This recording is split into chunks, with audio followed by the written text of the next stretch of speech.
Monday Madness after party.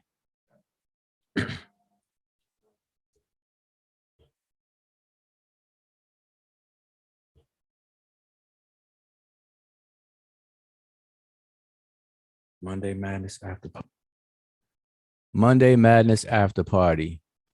So peace. Peace. I just fired up a live stream and gonna see if anybody will tune in. I know it's late, it's on a weekday, it's Tuesday, it's 12:36 Eastern Standard Time. I'm not sure if the brother Sutek was gonna go live because I wasn't monitoring the chat, but if he was, or if he is, then I just don't know. And that's just both of us going live. But this is called Monday Madness After Party. So if you're tuned in now and you weren't tuned in to the pseudo killers just a few minutes ago, or for the past maybe hour, 2 hours, then you're not going to understand the title of this video. All right. So just bear with me if you don't, if you didn't tune into the pseudo killer. So people who are tuned in now may be coming from the pseudo killers previous show that I was just on. And we were talking about we ended up talking about vaccine the whole time I was there, but I actually went on to the show because they brought my name up in relationship to atheism. I mean, the conversation of atheism and everything. And so that was the reason why I even went on the show, but we didn't even talk about that at all, because the moment I got on, Unc asked a question about whether or not I've been vaccinated or not. So let me get this link, and I'm gonna post it in the chat right now. So anybody wants to chime in and come on into on the panel, you may do so. And peace to the chat. See Nuvu, Vyasa, Carmel Queen, Eddie Santiago, Brother Mathis, Aaron Edwards, Hotep.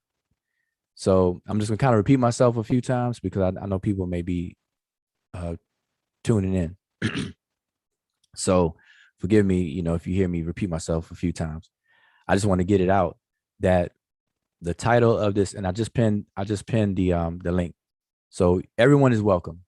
Okay, I can get 100 people in here, so we could fill up all the seats, as long as we just don't do what just happened on the pseudo killers channel, where people talking over top of each other. Can't do that.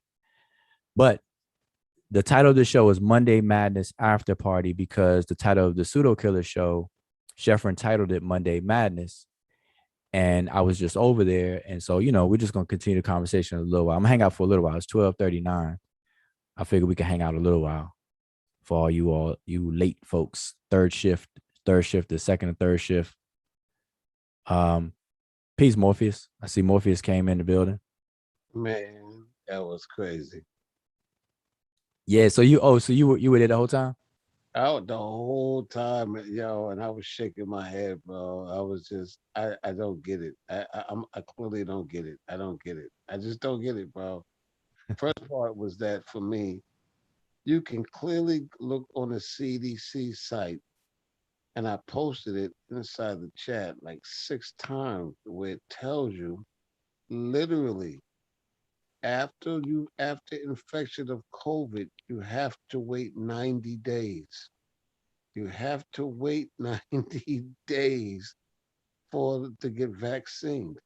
What is the issue if it was if you're in that window? If you're still in that window, I don't understand what the issue is, man. Like am I missing something?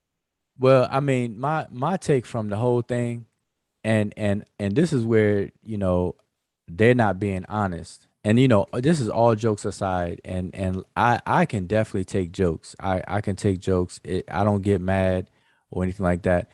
I just find it strange when I do decide to fire back, then I'm accused of being mad or being something. I'm like, wow, that's crazy. But here's my take on it. Really, all jokes aside, I think because the pseudo killers because I've been on there for a few times on the subject of atheism, and it stems from a SARS presentation, and the conversation just continued about atheism, and because the atheism, when it's outside of the Abrahamic traditions, it's kind of murky, and it kind of falls apart a little bit, or it's not clear. Let me put it that way. It's not really clearly defined and stuff, and the conversation struggles. And so I've been pointing that out, right? So they have a need, based on what I'm saying, to try to get me back in some form of fashion. So I tuned into the show and I listened, and they mentioned my name, and they were misquoting me, and that's something I do not like. I can't stand when people misquote me or mischaracterize. And I don't expect people to say something I say verbatim, but they definitely mischaracterize the points I make. And so I clicked the link to go in there to just clarify. And as soon as I get in there, I'm bombarded with a question about vaccine. See, Unc already knows I haven't been vaccinated. So when he asked me on air on the live stream, have I been vaccinated? When he first asked me, I didn't immediately answer because I said, "Let me ask you a question." And I did that, and then I just got cut off. I got totally drowned out and cut off, all because I said, "Let me ask you a question." And the only reason why I did that was because Unc knows I haven't been vaccinated. And so I was gonna, and plus I had a conversation live on live stream already saying that. And so I was gonna ask him, is he still joking? Because when I first got on, they were cracking jokes and stuff. They were still cracking jokes and everything like that. And everybody can go back and listen. They were still cracking jokes. So I just wanted to make sure. I was trying to figure out, what is he doing? Like, I haven't been vaccinated. Is this part of the joke? So I just simply said, let me ask you a question. And then it just went all over the place from there. And so my point that is that how I take it is that they have a need to try to believe that they can have me in a hot seat, or get me, and they really can't. Like, I will sit on the flame itself, and they still won't be able to get me. And so the only thing is, Unc already knows I haven't been vaccinated. And because they're pushing everybody to get vaccinated and I'm not vaccinated, they think they that's a got me. And when I said it, Unc cleared it over and said, okay, now he did it because he cared. But I mean, I understand what he's saying, and he does care. So I don't want to pretend that he doesn't. But to bring it up live when he already knows I haven't been, that's, yes, he cares, but he's trying to do a got me. You know what I'm saying? And I'm cool with that. But when I start talking and saying something else, you can't out talk me, or talk over me. And I think that's unfair, because I'm very comfortable. I can hold my own in any conversation, as long as I'm just not cut off and everything. So about that 90-day period, when I was infected with COVID, my COVID infection experience was longer than expected, because I had a mild case. So I was thinking, while I was infected, I was thinking, man, this thing is I'm gonna get over this real quick. But no, it lasted a whole month, and I don't even know exactly when I was infected. And nobody really ever knows the moment of infection, but I had a long period of infection, but it was a mild case. I didn't suffer any major symptoms and everything. I didn't even get a fever, but I had some of the other symptoms. I had lost of taste, loss of smell. Um, and I did have one day. I had one full day of body ache.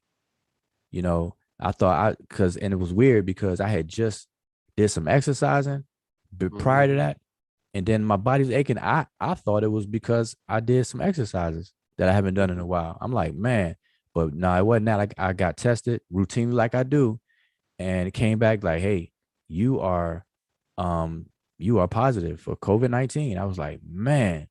So I quarantined. I did the whole quarantine, and mind you, my daughter lives with me, so I had to make sure she's safe, and didn't get infected, everything. So I went through the whole nine, super quarantining myself. Mm-hmm. And but it lasted a long time. So I'm like, man. So I finally cleared the infection. This was in February. And then I'm like, at the time while I was infected, they weren't giving out the vaccines to regular people. It was only for people who are vulnerable, of a certain age, and essential workers. So I was like, all right, so soon as they open it up for everybody, I'm gonna go get vaccinated. But I was told that you not to think about getting vaccinated because I was already infected at prior to 90 days. I would have to wait at least 90 days if I wanted to, if I decided to get vaccinated. And so that's it. But see, they're trying to imply, and I they understood and that they, though. That's what I'm saying. I understood that. I completely understood it. That's why I was like, is it what is this like a joke night? Because that was very comprehensive. It was I mean, I just didn't get it. yeah, yeah. I mean, it was jokes, and it was And a what it turned into the barbershop. yeah, yeah. I mean, it was funny. It was fun. I mean, like I said, I don't mind it. I don't mind it. And everything. I don't mind that. Um, but here's the thing. So on a serious tip, because see, my thing with Thunder, see, Thunder doesn't Thunder hasn't been engaged with me, and neither me with him. So he doesn't know me, know my stance on things, or especially with vaccine stuff. So for anybody to think that I'm anti-vax, to me, that's just totally just that's like somebody saying I'm a rock. Like that's just totally just crazy to me.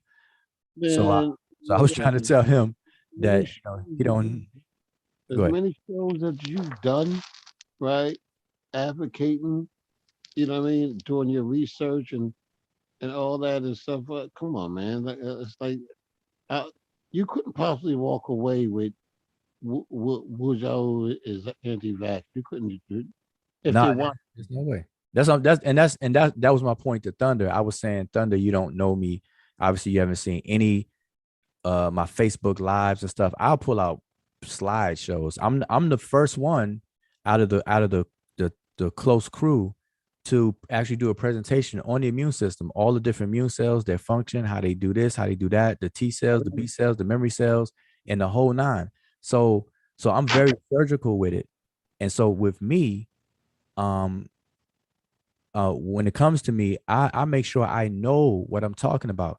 And so what I try to introduce on the show tonight, since it became about vaccines, because remember, I didn't come on their show to talk about vaccines, but because that's what it became about, I was like, okay, well, let me share this latest Mhm. information that I'm aware of, which is the antibodies becoming a focus, because this is going to help determine the efficacy or effectiveness in the real world with this Delta variant variation, excuse me, Delta variation in circulation, because there are people who are fully vaccinated that are still becoming infected, but their infection is expected, because a vaccine is not going to prevent infection. That's not, that's not what the vaccine is set out to do. It's to prevent the spread of infection that would result in disease and possible hospitalization and possible death. So a vaccine will eliminate death, hospitalization, and prevent disease, but not prevent infection. And so the antibody test is helpful because it starts to allow them, the scientists, to gauge, um to have some kind of gauge where, okay, if this person's IgM and IgG, mainly IgG, or the neutralizing antibodies is at this range, and yet they're still getting infected to the point where they're developing symptoms, now they know. And then if a person has a lower thing, they can imagine what happened, and they can start, extrapolating the data to know, okay, well, are we going to actually pull the trigger and green light a booster shot? Or do we need to develop a brand new vaccine because the Delta variant seems to evade the natural immunity or the immune system, and the current vaccines to an extent in a certain population of people, because it's not with every person. And so that's what I was trying to bring that type of conversation to the show, since they wanted to bring up vaccination. But the moment I mentioned IgG and IgM, that sounded like goobly gop, and I was actually shocked for real, because anybody who studies the vaccination and immune system will know what immunoglobulins are, the IgM and IgG. You would be familiar with that terminology and those terms. It's just Right. something that we would know, you Let me know. ask you a question. Have you heard of any information on this new vaccine, Novavax? Yeah, I haven't done any extensive research on it at all, but I have heard of it. And but it's not, is it new? Like when you say No, new, it's not new. Mm-mm. yeah, that's not new. Because But I got stock. oh, you got Novavax? I got the stock. Oh, you got the stock. Okay. She And said that. why y'all battling the I thought you said vaccine? I was shot. buying stocks. I thought you said, it sounded like you said stock, but it sounded like you said shot. You said I got the shot. I said, Peace. man.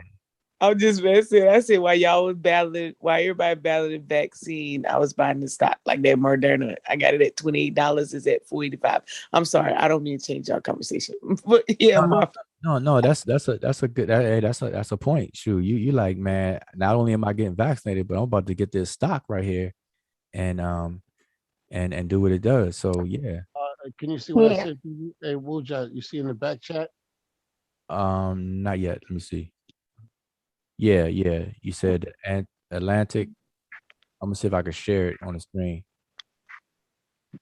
Yeah, I think everybody on this channel already knows because you've said it so many times. You told people when you're infected, and been telling people the whole process, and when like when how your tests kept coming positive and all that stuff, and when you're going to get vaccinated and why people should get vaccinated. I think at this point you're the only person that anti-vaxxers don't like, and I guess Yeah. now. So everybody on this channel already knows. So I think that was more of, I guess it started with, as an Unc trying to be funny and all that stuff, and you're being funny together because I guess you all know each other.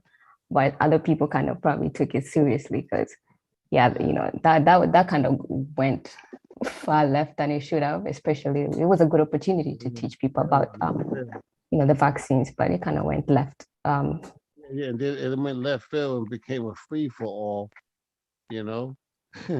Yeah, I mean, and I get it. I mean, if fun, if people want to have fun, that's fine, and I don't mind that at all. And plus, see, and I just, when they were saying, or not they, but I think Thunder was the main one, thinking that I was mad, and I'm like, well, you think that because you don't know me, Right. but that was perfectly okay, because I am so secure in my stance, because the record will always speak. I mean, I got countless Facebook posts and videos, even on this channel right here. I even walk people through my journey. When I got infected, I was around reckless people at the time because I was careful the whole pandemic. And the one time I slip up to eat around some people, that must have been the time that I got it. I have a very good idea of even the very person that I got infected from. And then from there, it was, I've been telling people what happened to me. I told people what I even took, what was recommended to me, what I took. I took selenium, I took zinc, I took, even for anti coagulant, blood coagulating, as a slight thinner, a low dose, what was it, low dose aspirin, vitamin D, plenty of vitamin D, vitamin C, and all of that stuff. I was telling people exactly what I was doing, when I was doing it, and the whole nine. How often I got tested. I say, oh, hey, man, I'm still testing positive. I'm still quarantined. I was going through all that stuff in real time with everybody. And see, that's an experience that they don't have, and I don't wish it on anybody, but that's fine. But I'm saying, for somebody to think that I'm vaccine hesitant, or vaccine or anti-vax, is just, to me, is crazy. So it doesn't bother me. Like, I mean, that doesn't phase me, because it's just like, they're just flat out wrong. So Right. Right. I remember them. Yeah, plus I mean, if he faced you, like, Novavax. what could have stopped you from just lying? Like, you could have just said, "Yes, I got the vaccine." Then what? Yeah, they probably been like, well, let me see your vaccine passport, your vaccine card or something. That would have been the next thing I'd imagine or whatever. But Well, past that, yeah. Just so what? So what are we looking at on the screen right now is Novavax,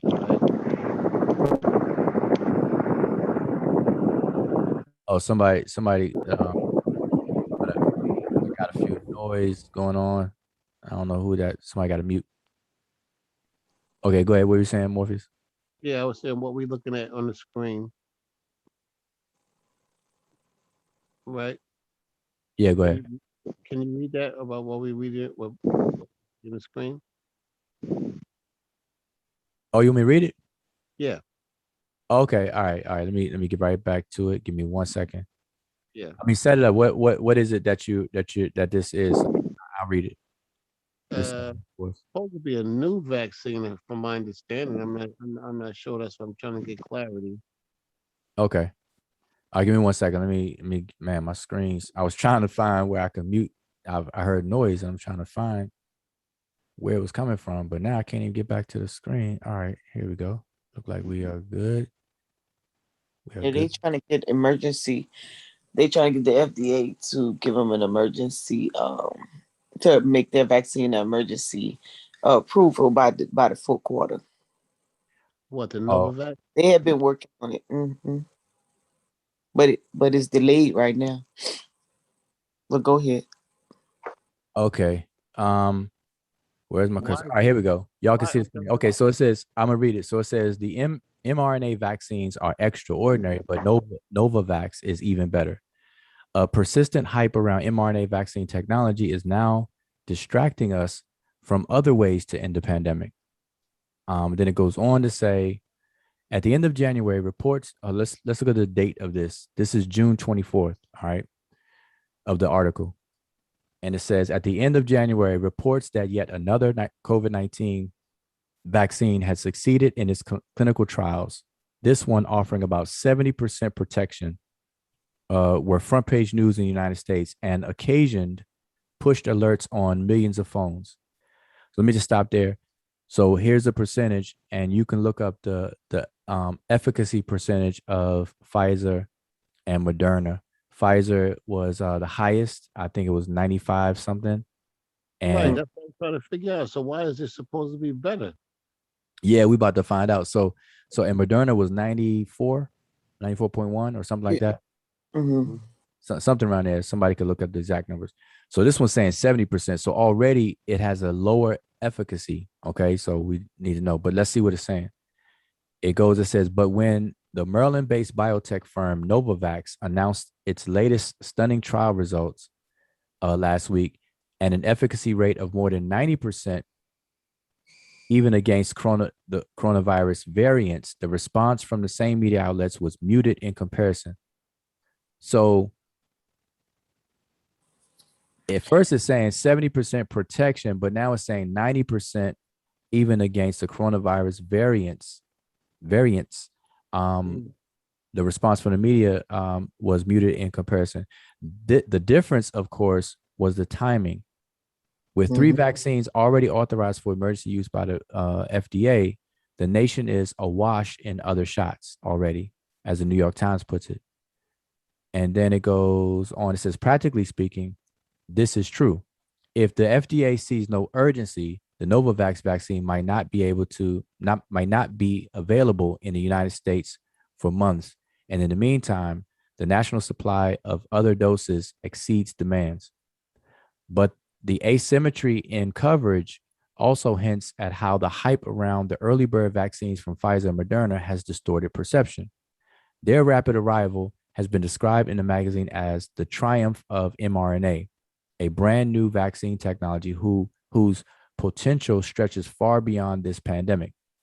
Another outlet gushes about a turning point in a long history of vaccines, one that changes biotech forever. It was easily assumed, based on all this reporting, that mRNA vaccines had already proved to be the most effective ones you could get, that they were better, sleeker, even cooler than any other vaccine could ever be. and then so on and so forth. Let's get down to here. I mean, let me know when you want to stop. It That's says, cool. Yeah, I'm just trying to understand what's better about it. I'm not clear on well, that. okay, but all right. So, What all right, what mhm. modernity only mRNA? Wasn't he the only one right now? Maybe No, it's and Pfizer uh, is oh, mRNA. Pfizer's the other one. Oh yeah, it does do well. Yeah, both of them are mRNA. Then you have Jensen, or as people say, Johnson and Johnson, which is an adenovirus. Is different. It's a one shot, but it's delivery system is different. So that's different. And this one is obviously different from mRNA. But let me read this paragraph and then we'll see what's up. But the fascination with the newest, shiniest option obscured some basic facts. These two popular mRNA vaccines may have been the first to get results from phase 3 clinical trials, but that's because of superior trial management, not secret vaccine sauce. For now, they are harder and more expensive to manufacture and distribute than traditional types of vaccines, and their side effects are more common and more severe. The latest Novavax data confirmed that it's possible to achieve the same efficacy against COVID-19 with a more familiar technology than more people may be inclined to trust. And so it's saying mRNA vaccines delivered an efficacy of 95 and 94% against the original coronavirus strain in phase 3 trials, as compared with 96% for the Novavax in its first trial, and now 90% against a mixture of variances. So from what I get from this is that, so remember when Moderna and Pfizer were in their clinical trials, the variants didn't exist. And Right. so the data we get from those trials is excluding the variants. And so with Novavax, what this is saying, when Novavax was being tried and in the study, they were able to actually test with the variants in the study as well. Mm-hmm. So the 90% coming back from it is saying it's better because we also know its effectiveness or efficacy against a mixture of variances, as it says at the last thing. So Oh, okay. that's what the takeaway is. And they said that about what was the other one? What's the other one that's not in the United States? AstraZeneca. Right, AstraZeneca. Because one of them was tested against South Africa's variant Mm-hmm. at one point, Late. Yeah. and it was later than Moderna and Pfizer, and that was an issue there too. So that was there. Now, see, this is so I'm going back to the previous conversation on the pseudo killers though. What I do, because I actually talk to people on the ground and not just online, I actually talk to people, um, and I deal with professionals. I understand that. See, I don't tell people to get vaccinated. I don't tell people not to get vaccinated. My position, what I do, um, is I inform people and advocate for people to make an informed decision. And so, if somebody comes to me and say that they will not get vaccinated and they will never be vaccinated and all this and that, I ask them why. And by the time we end the conversation, I have changed their mind around. Not by telling them to get vaccinated, but I address every reason why they say they don't. And they realize that they're making that stance based on ignorance, based on what they don't know. And so I'm more of a teacher. And so I point people to the information or give it to them, whether it's in the conversation itself or I leave them with information they could check out. I give them the actual studies. I answer, the stats and all this other kind of stuff so that they could be better informed. Because this is what professionals do. Like I said on the show, some of my family members are actually in the profession, medical profession, and they have to deal with people in this way. They have to inform people. People are coming in asking them questions all the time. Yeah, I go So through that. Yeah, my daughter's a doctor, so yeah, I get, I yeah, know that. yeah. So I'm not gonna see. I don't give medical advice because if I tell, see, here's the thing.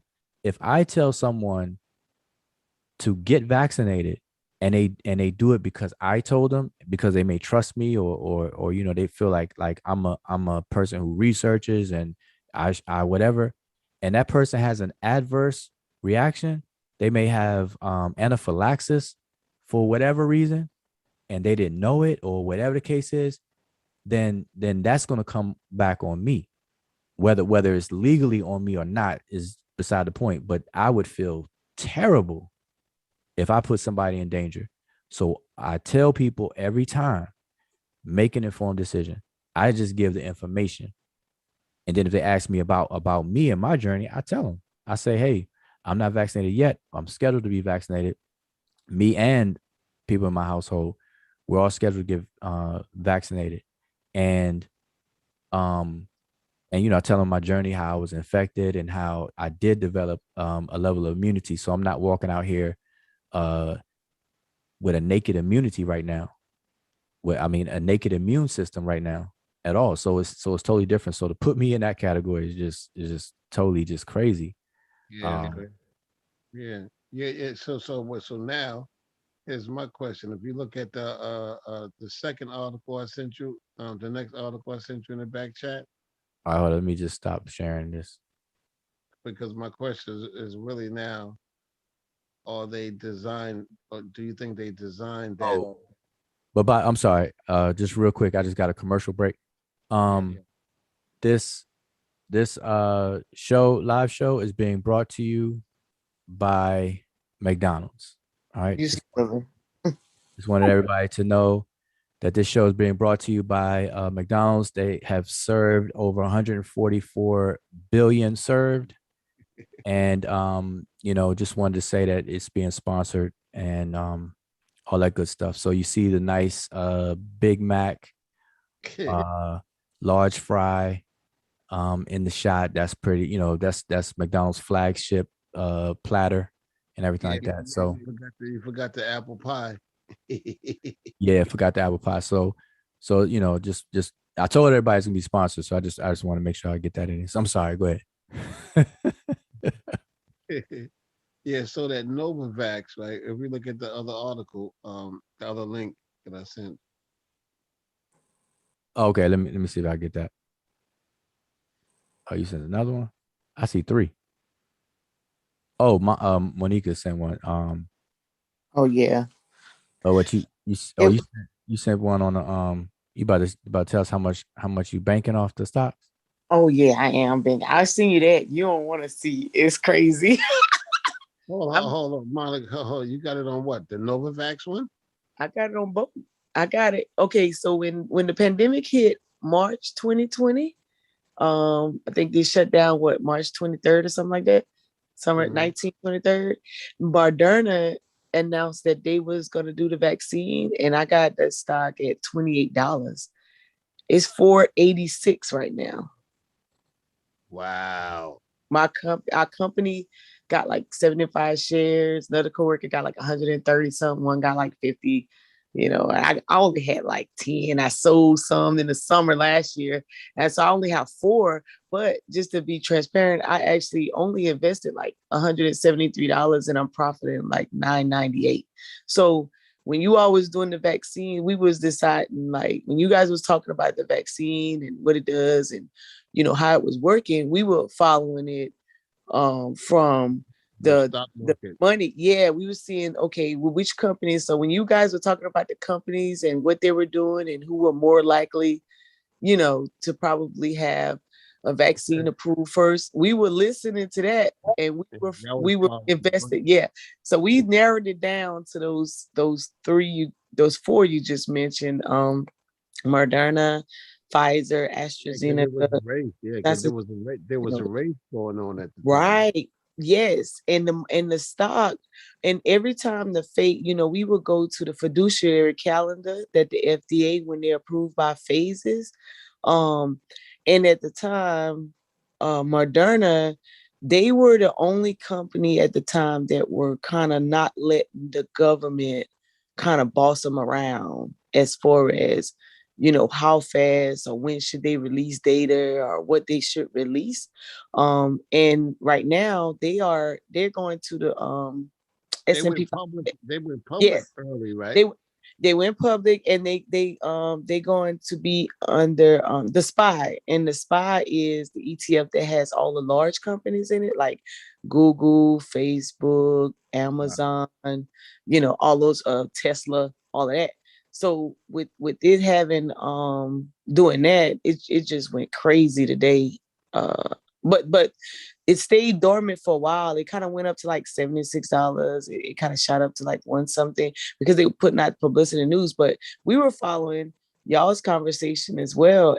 And so everybody was like, well, we just gonna stay in because if the vaccine's gonna be here for a while, we just gonna stay. And everybody just kind of stayed.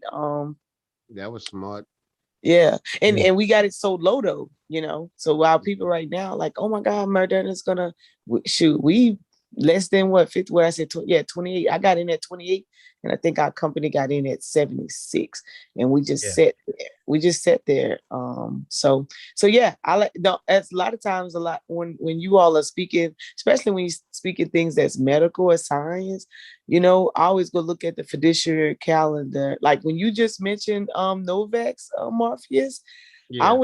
went pull up the phases because I was like, wait a minute, did I miss something? So go see when, and that's when I seen it said they trying to get that emergency approval by the second quarter. Mm. So at this point in our mind, we're thinking, okay, let's look at some call options a year out, to see what they are. But then when I went and looked, I was like, oh my God, it got to be about to do something because the options are at $6,000. I'm like, oh, I don't think I'll be doing it. Now, African Emporium might, but I ain't doing it.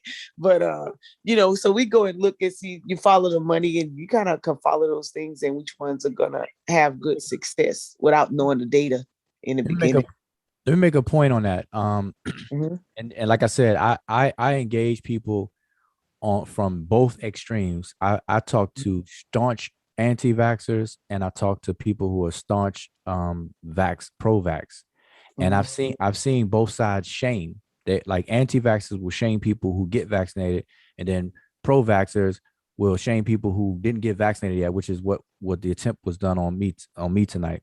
The brother Mhm. Corey. That's why um the only thing I don't appreciate is when somebody mischaracterize or me not knowing anything that I've either said, been through, or whatever the case is, which is understandable because we all can make a mischaracterization, but at least let me clarify. Don't talk over me, and so that's what I just didn't really appreciate in this conversation. But to what you just said, there are people on the anti-vax side and the conspiracy theorist side and the conspiracy parrots, as I call them. Um, they will talk about the vaccines being um, a money grab. These companies are making lots of money and this, that, and the third. And what you just described is if people were smart, one on the data and the science and the health side of it, but if people looked at it through the lens of on the financial side of it, nobody would be really worried about what the companies are doing because they would have done what you did by investing in the stocks. And then as the vaccine rolls out, knowing that it's going to be high demand, knowing that it's going to be in use, because right now half of the country is fully vaccinated. Yep. About 50% of the country is fully vaccinated. Who in their right mind would not try to invest when it was low, buy low, and then sell high? Who in their right mind would not do that? It's only people who are too tied up in the cloud and the conspiracy theorists don't know what they're talking about, really don't know how much money these companies are making, and none of that makes sense because you can get the shot for free, although the government foot the bill Mhm. for it and everything. And we're in a pandemic. People act like a pandemic happens and we're not supposed to do anything about it. And when a company does, they're stuck in between a rock and a hard place. They're trying to create a solution for people, but then they get blamed for having that solution for nefarious reasons or some ill intent and this, that, and the third. And so I just wanted to point that out that instead of them worried about that, they should have got wise up like you did and invested, and they'd be sitting on money, a profit right now.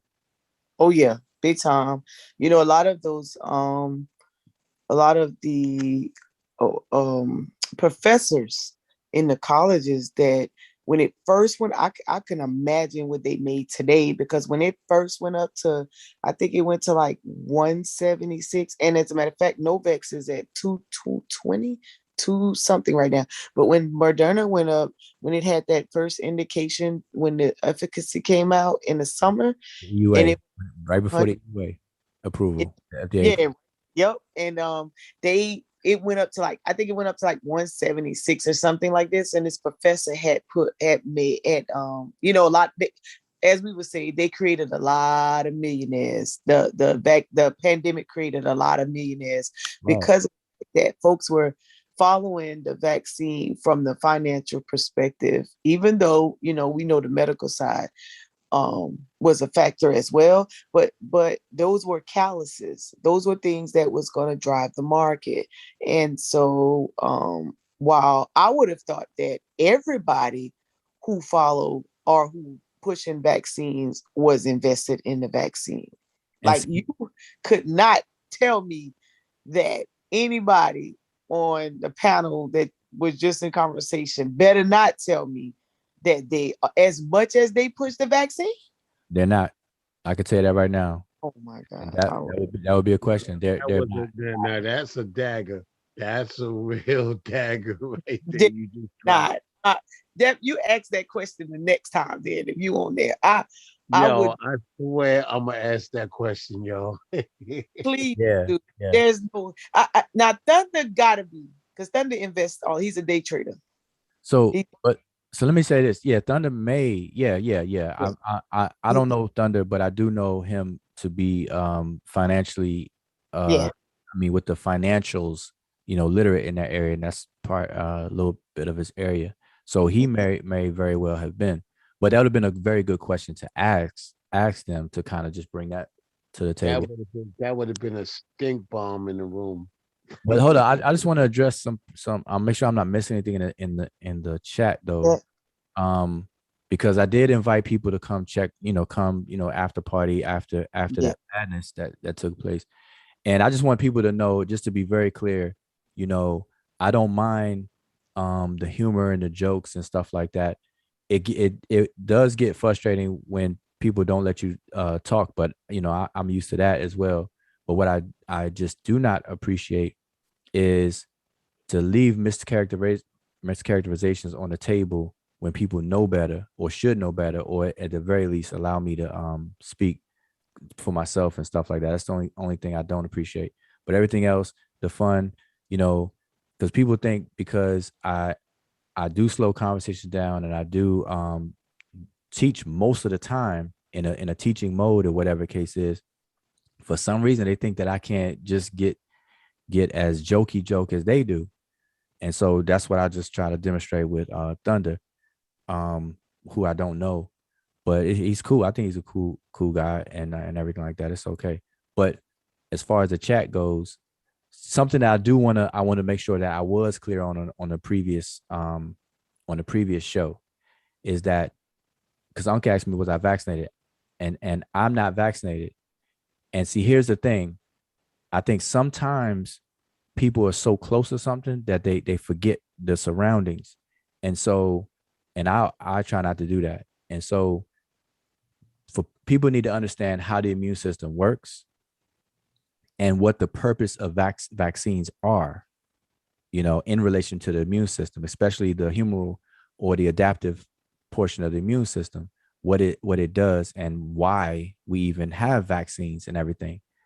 And if you first understand that, and then you understand the process of an actual infection and what that does to the immune system, when you look at both of those scenarios, and I'm speaking generally because for everybody's going to be slightly different from each other. Of course, I'm speaking generally. The benefit of a vaccine, one of the main benefits of a vaccine is that you actually bypass and short circuit the infection portion of it, to where an actual infection has to trigger the immune system to respond to it. And I always tell people this, and this is something that I don't hear other people say, and they need to start saying it. Anybody that's talking about the immune system and vaccines or the virus needs to start describing it in these terms. Everything boils down to a race of time. It's about time, time, time, time, time, time. The virus is a pathogen, which means it is a detrimental, thing to the human body. It's a danger to the human body. And when you get infected, it starts a clock. And your body's ability to respond to it before enough damage is done is the whole point or the goal.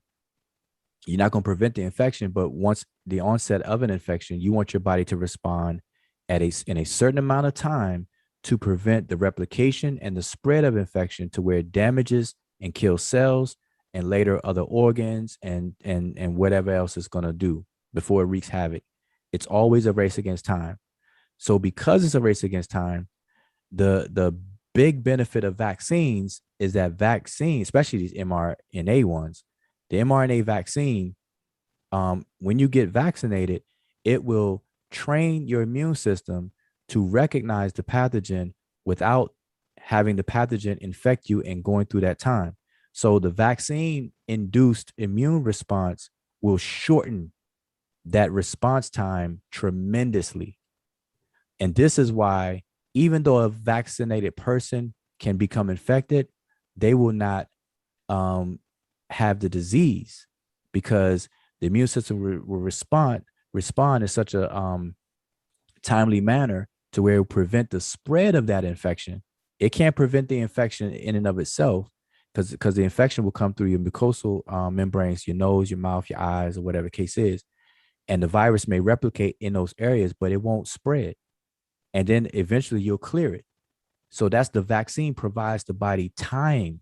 That's what it is. If people start to describe it in a manner of time, everybody will understand this is what I do. And every single person I talk to, even anti-vaxxers, they get it. I mean, I'm living proof of in terms of talking to people and describing in this way. Because you don't have time to explain the whole immune system and which cells does this, that, and the third, but just explain it like a time clock. You get infected, boom, that's a stopwatch. It starts doing it. And then it takes a certain amount of time for your immune system to respond. So you want to shorten that time. That's what the vaccine does. The vaccine is a crash course immune system to learn about the pathogen to react immediately or in a very, very timely way. So I say all of that to say is that if a person does get infected and they do clear that infection, whether they're asymptomatic or symptomatic, whether it's severe or not, and they eventually clear it where there's no more virus in them, that's going to take time for that to happen. But when and if it does happen, a vaccinated person will have that same set of immunity. So a person infected with SARS-CoV-2 and a person who is vaccinated against the disease COVID-19, at that point, generally, they have the same goal. They have achieved the same goal. Now, how long that immunity lasts is still up for discussion among the scientists and the medical professionals based on the data. And they're getting data all the time. And they're noticing that people that form a natural immunity, and I don't like using that word natural immunity because a vaccinated person also has natural immunity, technically. And I like to be technical. But a person who got immunity through a real infection versus a person who's vaccinated, so I put it that way. The person who's infected by the virus, their immunity seems to wane as opposed to the vaccinated person. So the advantage of even being vaccinated, even after you have been infected, is still the benefit. It's still the move to make. And so like myself, I'm bringing it back to myself. I've been infected and my immune response was robust. And I know that because I got tested, not just a rapid antibody test. I got an actual IgM and IgG qualitative test to let me know what range it's in, the neutralizing antibodies and the whole nine. And so I'm not out here with a naked immune system and whatnot. So me at that state, especially at the time I was tested, my state at that point, my immune state is comparable to a vaccinated person. So all this talk tonight about me being irresponsible and stuff, when you lift the hood and you look under the hood and you get rid of all the noise and all the jokey jokes and stuff like that, the data and the math will speak for itself.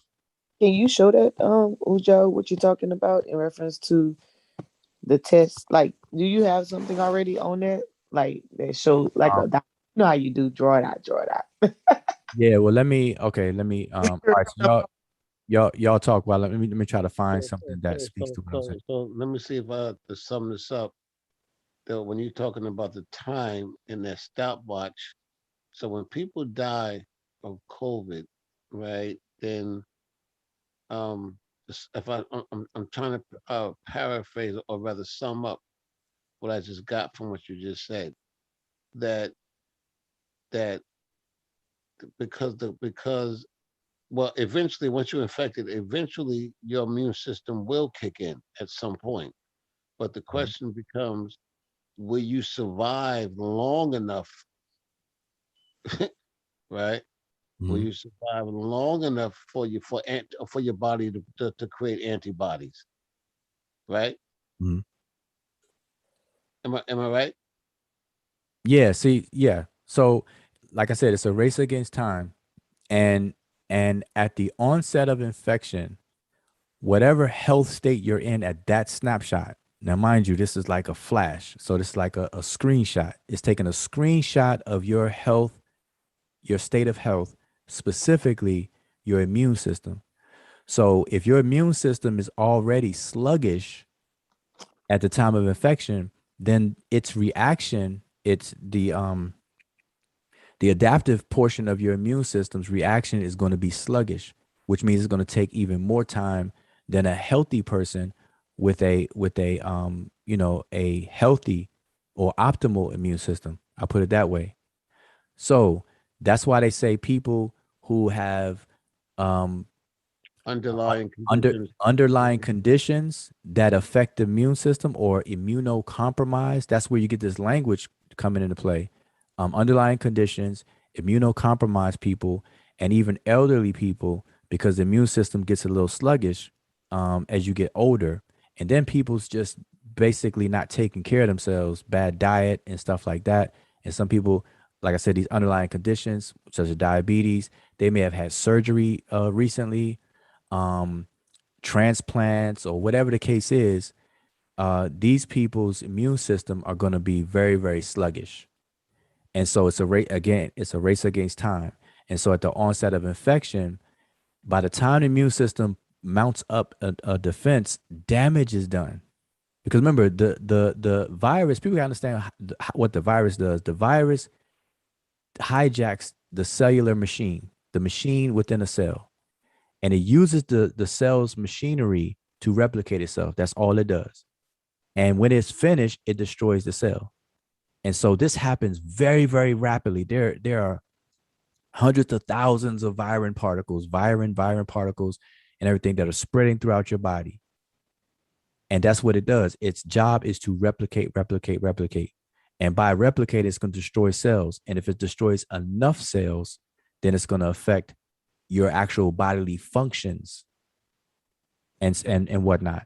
And so this is why people got to be hospitalized, intubated, and so on and so forth, because it's a respiratory, because it goes into the respiratory system, your lungs, lower lungs. They find in traces of it in the brain, and so on and so forth. You know, um, I mean that's the gist of it. It's all about a matter of time. So when you're vaccinated, it cuts out that time. It shaves off time. Look at it like running doing a drag race in a car, a very, very slick aerodynamic car versus a square bus. The aerodynamic car is going to get to the finish line faster just based on it being aerodynamic, whereas the bus is going to take a long time. And so the immune system has to be optimal And the vaccine puts it in that in the most optimal position. Period. So people like me, unfortunately, I wasn't vaccinated in January. I couldn't get vaccinated in January. The vaccines just came out a month before. I think Pfizer was November, Moderna was December, or what have you. Um, and I was infected probably the end of December, beginning of January, because I don't know when I was infected. It's just that when my testing time came up, because I tested regularly, and I rolled up, I had these symptoms. I was like, wait a minute, something's not right. Got tested, bam, I was positive. So I backtracked to figure out, how and when I was infected. But anyway, I couldn't get vaccinated. So unfortunately, I was infected. I went through it, I cleared it, my immune system revved up, and now my immune system is familiar with SARS-CoV-2 and it mounted a defense. And I want to know how much. So I got antibody tests after that. I was getting RT-PCR tests done regularly as well as antibody tests. And as soon as my PCR test cleared it, because here's the thing, you want to, if you get infected, you want to eventually have a negative PCR, but a positive antibody test. And once I got in that position, now I'm like, okay, because I was taking rapid antibodies. Then I went and got a specific antibody test, more detailed. And that's how I know what I know right now. And that's it. So just to explain, I'm just gonna share my screen real quick. I can't see the screen. So if anybody in the chat, piece of the chat, whoever's watching, the link coming here. We can get 100 people in here. So if you want to come on in. Everybody's invited. There's a little party. We're gonna hang out for a little bit. So let me just share my screen. And this is what Mo, you were asking about. Well, I just trying to find something on IGM and IgG. I don't know if this is what you're asking about, but hopefully I don't have to show something for people to understand the race against time. We have an immune system that's really broken up into two major components. We have the adaptive immune system, or we have the innate, and then the adaptive. And the innate is the always ready part of our immune system. The skin is the major actor in the innate immune system, the skin. And people don't look at the skin as part of the immune system, but hey, it's a barrier that keeps out these pathogens and so on and so forth. But so I'm going to read this part right here. Hopefully y'all can see that. It says type of antibody testing. It says different types of assays can be used to determine different aspects of the adaptive immune response and functionality of antibodies. The tests can be broadly classified to detect either binding or neutralizing antibodies. And let me just quickly pause there. The binding or neutralizing antibodies, what they're talking about is that the way that SARS-CoV-2 infects us is that it has to bind to the cells, and it binds to the cell membrane through a spike protein. And they've been calling it spike protein. So when you hear spike protein, it has to clamp on to the spike protein. And so it has to fit. If it doesn't fit, it will not attach. And so when they say a neutralizing antibody, it will prevent that attachment to occur. Okay, it's almost like a plug into a male plug into a female socket. A neutralizing antibody will prevent that male plug from going into the socket to plug in. All right, just to kind of give a visual.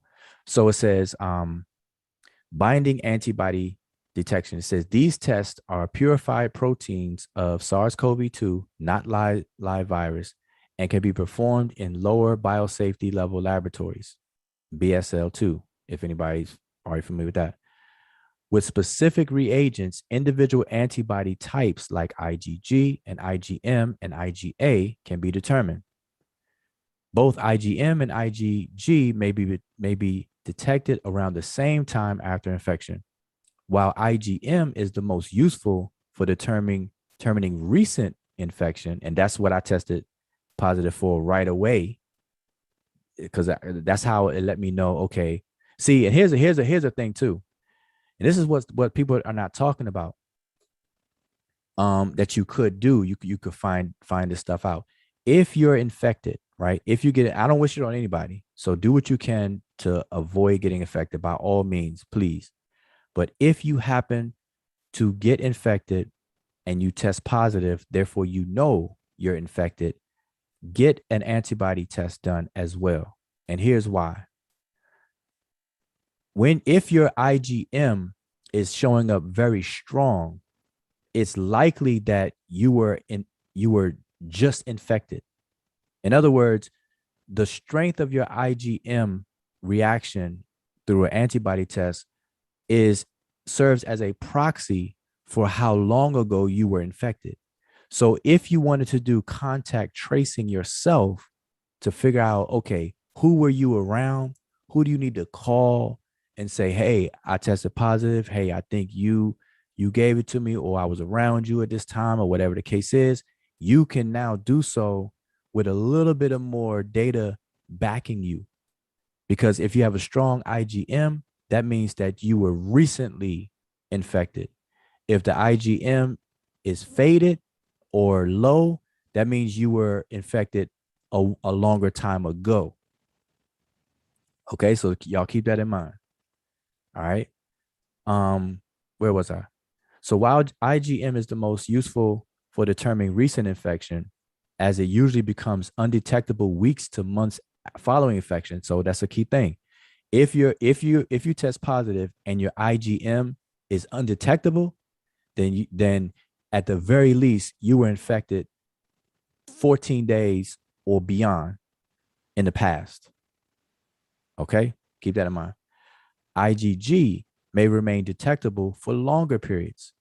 IgA is important for mucosal immunity and can be detected in mucus secretions like saliva, in addition to blood, throughout, though its significance in this disease is still to be determined. So IgA is not as focused on for this particular situation. Depending on their complexity, some binding antibody tests can be performed rapidly, and those rapid tests in a field setting or in a few hours in a laboratory.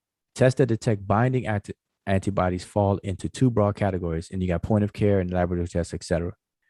So I just wanted to share that.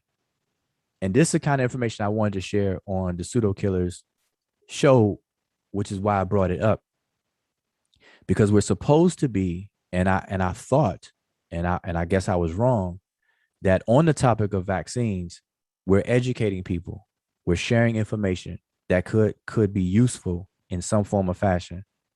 And so instead of the gotcha moments, we're trying to ask me questions that the answers are already given, whether or not I've been vaccinated, to make it about me. I was trying to turn it into a teaching moment by bringing up the IgM and IgG. And the only person on the panel who seemed to appreciate what I brought up was Cedric. Understandably so, because Cedric is aware of the things that I was mentioning. And that's what, to me, in my opinion, that's what happens all the time.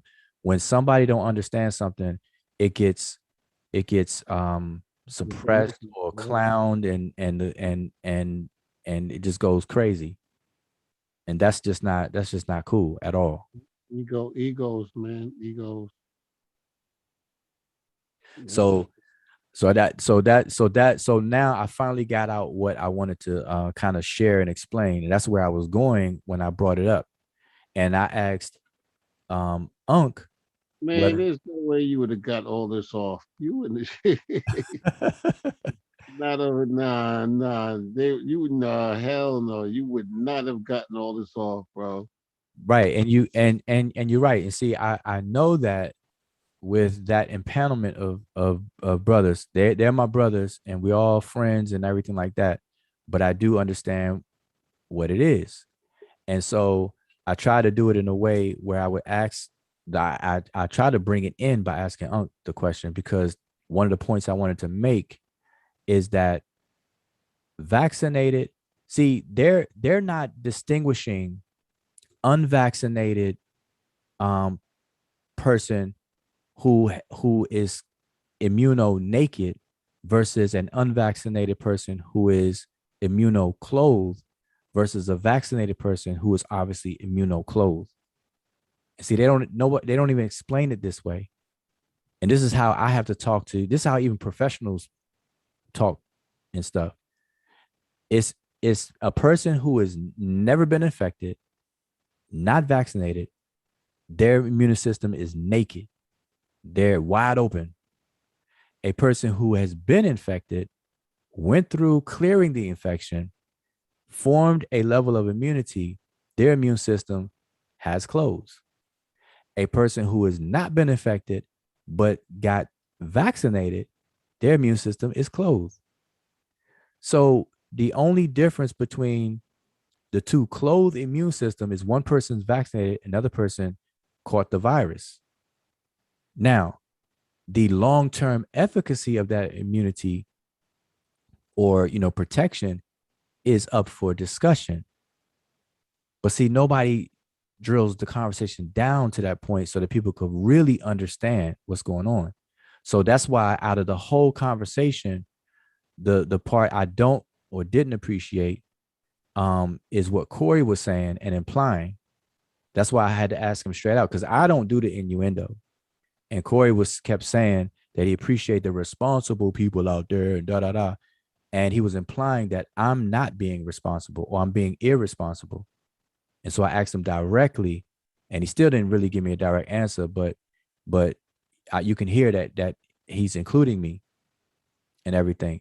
And so this is what, see, and I don't care how much of an atheist a person claims to be or how much science that person's claim to focus on.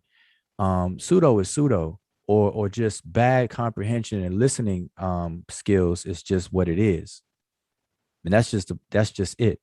And so if I wasn't cut off, I would have been able to say everything I'm saying right now. Now, obviously, I wouldn't take this long to talk and hog the microphone or whatever case is. But that was the point I was making, is that you got three categories of people, not just two. You got naked, clothed. Naked people, they're wide open. They're wide open to get infected, catch COVID. And after they clear it, now their immune system starts to develop clothing. And I'm just using this analogy. That's a middle category. Then you got the vaccinated. So you got those three categories. Now, the middle category, like me, I'm unvaccinated, but my immune system is closed. But guess what? My category is likely to could get infected again.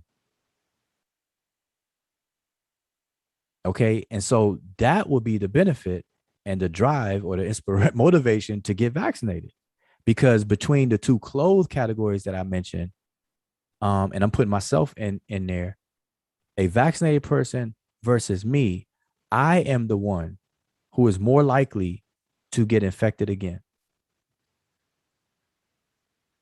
Now, whether COVID-19 sets in and stuff like that, like I said, that stuff is still being discussed. Now, that's how you address the issues. You know what I'm saying? So anyway, I don't want to neglect the chat. So I was hoping people come in here if they had questions, because I'm not monitoring the chat. But listen, if anybody has a question, I'm not gonna stay on too much longer. But if anybody has a question about what I'm saying, or the conversation earlier, because it was jokes, it was laughs, and it was fun. I was poking at Thunder. I don't know the brother, but I was poking at him, and I think he has a sense of humor and saw it, even though he said he wasn't joking, and that's cool. But that was that. But if anybody has any questions, I'm gonna kind of scroll up in the chat and see what's. I see we got Sean in the house. Sean, you need to click the link.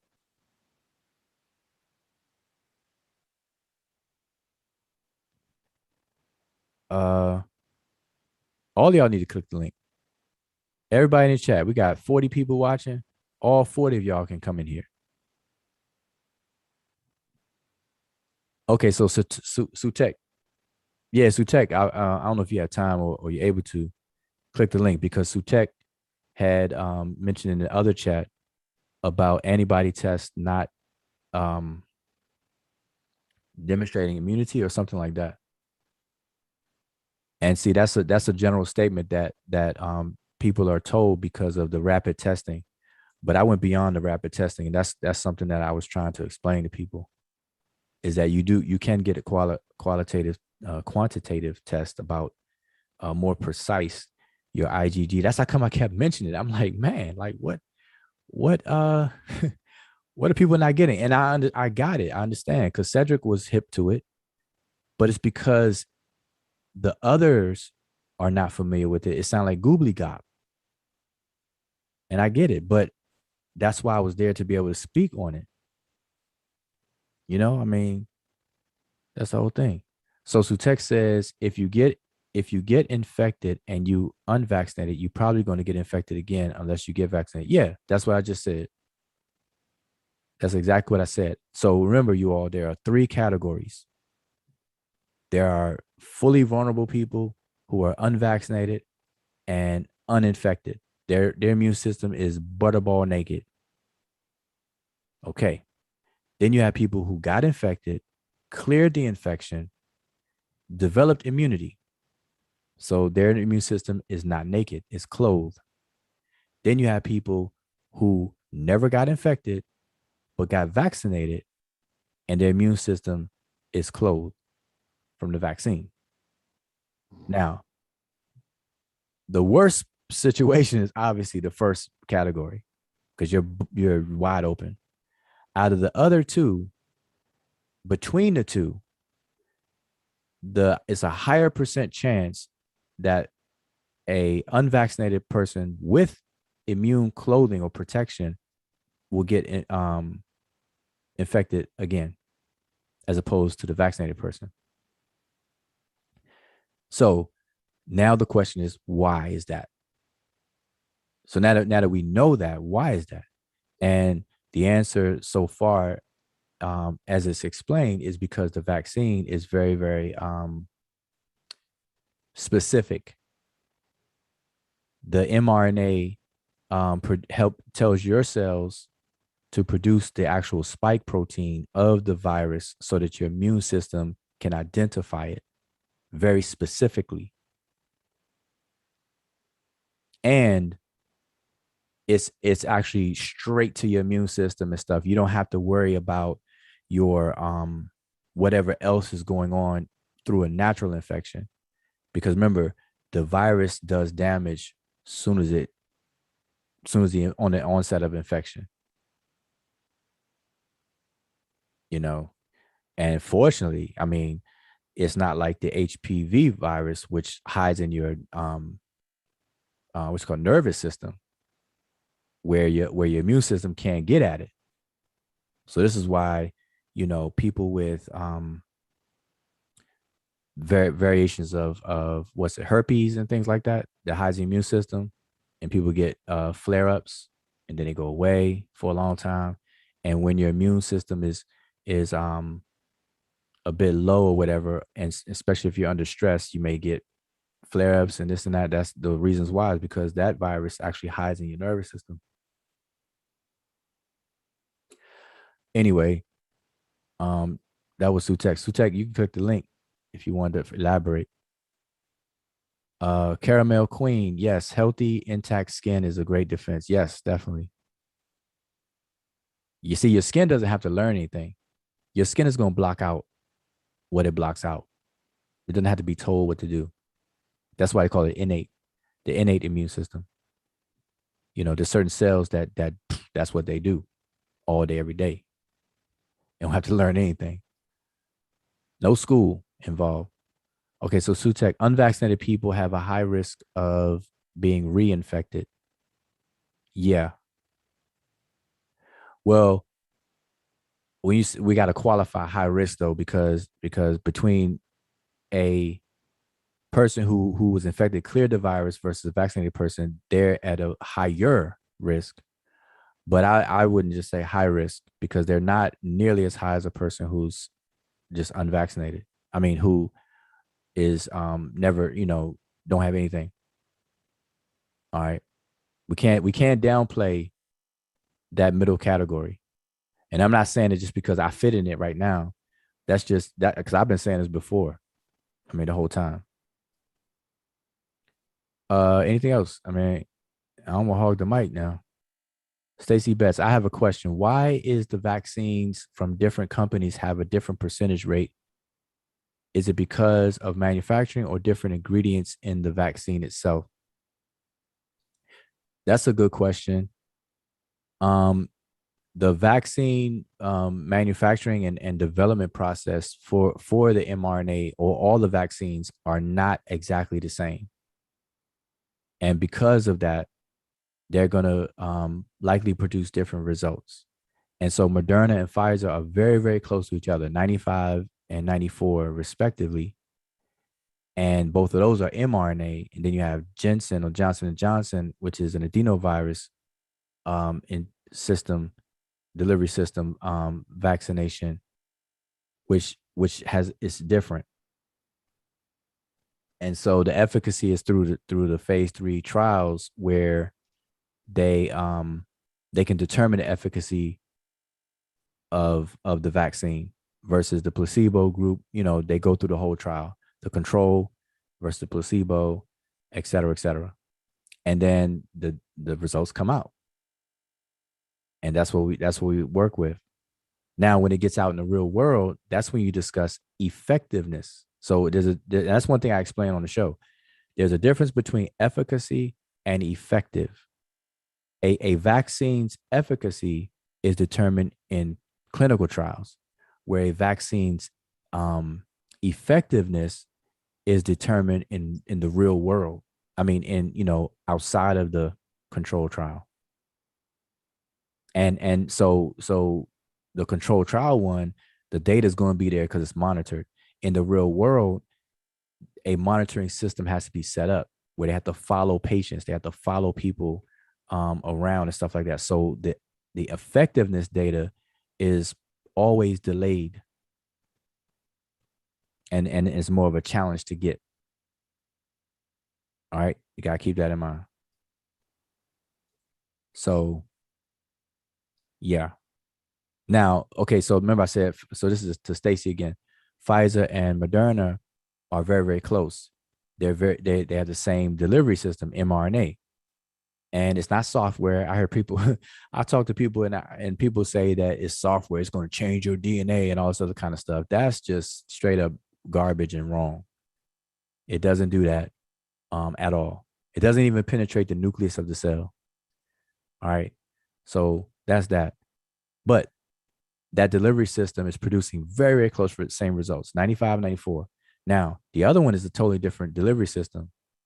So that's why that number is not even, it's further off than the other two. That's a direct reflection of the way that the vaccine is administered or delivered to penetrate the cells and everything like that. Firelighted he says, I have a question too. Why are the vaccines not being made for each variant when the flu needed a different flu vaccine each year because there are different variants of the flu? That's a good question as well. That's when you get into the difference between a variant and then they switch to a category of a strain and things like that. So the short and skinny of it is that, okay, viruses allows us to really see evolution at work. So anybody who don't believe in evolution, I guarantee you this pandemic has to force them to change their mind. It should. And people should use it as a teaching moment. But anyway, the viruses replicate so fast that even within one human being, one individual person, it replicates very, very fast. And so it reproduces or replicates. And every replication is another chance for a mistake to happen in the RNA transmission and translation. And those mistakes are referred to as mutations. Some of those mutations, because they happen all the time, they just happen to make the virus evade any defenses that the host will have, be it natural immunity. I mean, excuse me, be it an unvaccinated person or vaccinated person. So now we have to get into selection. So what happens is those viruses that have now mutated, those are the ones that will be selected to replicate even further and further. And then they form in the population of virus, they'll form what we call a variant. And so the variant becomes the dominated type of virus in a given population because it was selected for.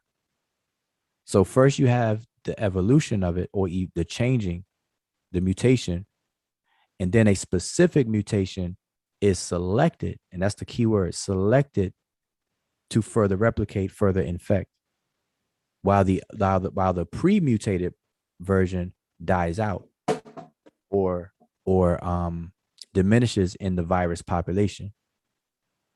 And so that becomes a new variant in the population. And this particular variant called Delta happens to have an R naught number of between 8 and 9, which means that it is much more transmissible, contagious. And that number simply means that one infected person is likely to infect 8 people. Whereas what they call the wild strand SARS-CoV-2, the original one that hit everywhere, it had an R naught rating of, I believe, 1, where one person can affect another person. Now it's 1 to 8. One person affecting 8 people. And that's very, very alarming, because it's starting to get up there with chickenpox, and not quite with measles though, but with chickenpox at least. You know, and so now to answer the flu part, the flu, the influenza virus. Now this is what people think. Got to straighten this out. The SARS-CoV-2 is a coronavirus. The flu is an influenza virus. They're different. And I hear people try to say, "Oh no, COVID-19 is just the flu. It's just the flu." No, it's not the flu, because it's not the influenza virus. That's where you get flu from, influenza. But anyway, that virus mutates from season to season, from year after year, to the point where the previous vaccine becomes not effective, because it mutated in such a great way that the previous shot is no longer effective, it's ineffective. Whereas the Delta variant, the existing vaccines, the Moderna, Pfizer, and whatnot, it's still holding up. So it hasn't mutated far enough for these vaccines to be ineffective. That's the short answer. All right. So now, let me say this. The reason why we even have a Delta variant in the population is because the virus has been allowed to stay in circulation. So as long as a virus is in a human population, it is going to mutate. And so we collectively are in a race against the clock too, with the virus as a whole. Because if it mutates so much that it may render Pfizer, Moderna, Janssen, Novavax, and Monique, you better if that happens, you better get ready to sell. you better get ready to get it. You better set your stop losses. And everything. Monique will probably sleep. But those vaccines may become ineffective. And so here's the thing, and this is what trips me out. Anti-vaxxers are telling themselves and telling people not to get vaccinated, but yet they're complaining about the necessary reactions we have to take and things we have to do because of the viruses out there. But yet they are contributing to what they don't like, that they're complaining about it. They're complaining about the shutdowns. They're complaining about this, complaining about that, but they don't realize that their mentality and their behavior and actions and advocacy is actually fueling it. because the longer the virus is in the population, it is going to mutate. That's the only reason why we have a Delta variant right now.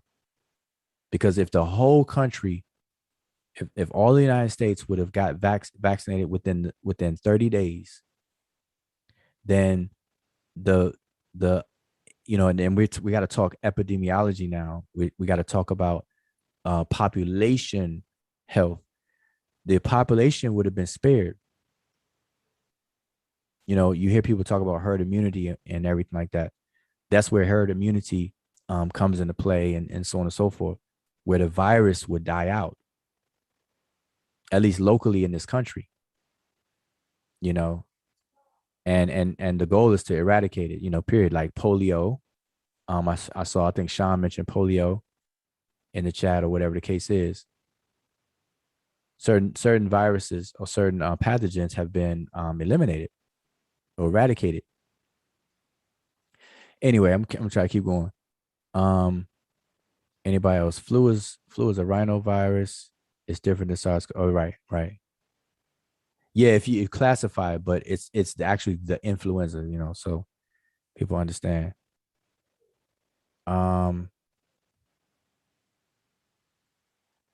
Yeah, the flu is literally the influenza virus, right? That's what I was saying.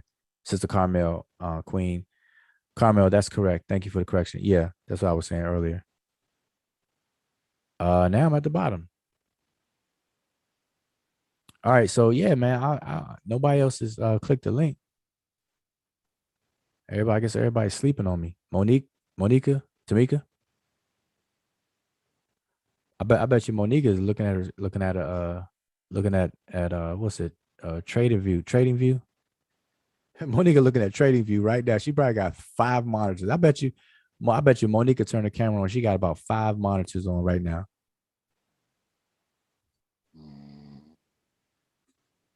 Probably.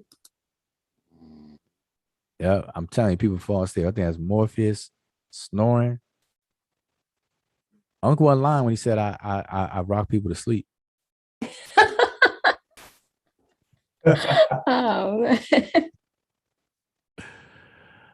For real.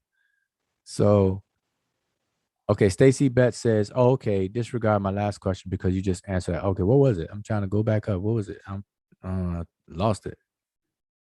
He said, "No, Thunderburgers are exclusive to Thunder." Yeah. I'm trying to find Stacy's. She said this. Oh, she said, "Question: Was the virus manufactured as a biological weapon with self-disguising defense, or is it just the virus is good at playing hide and seek?"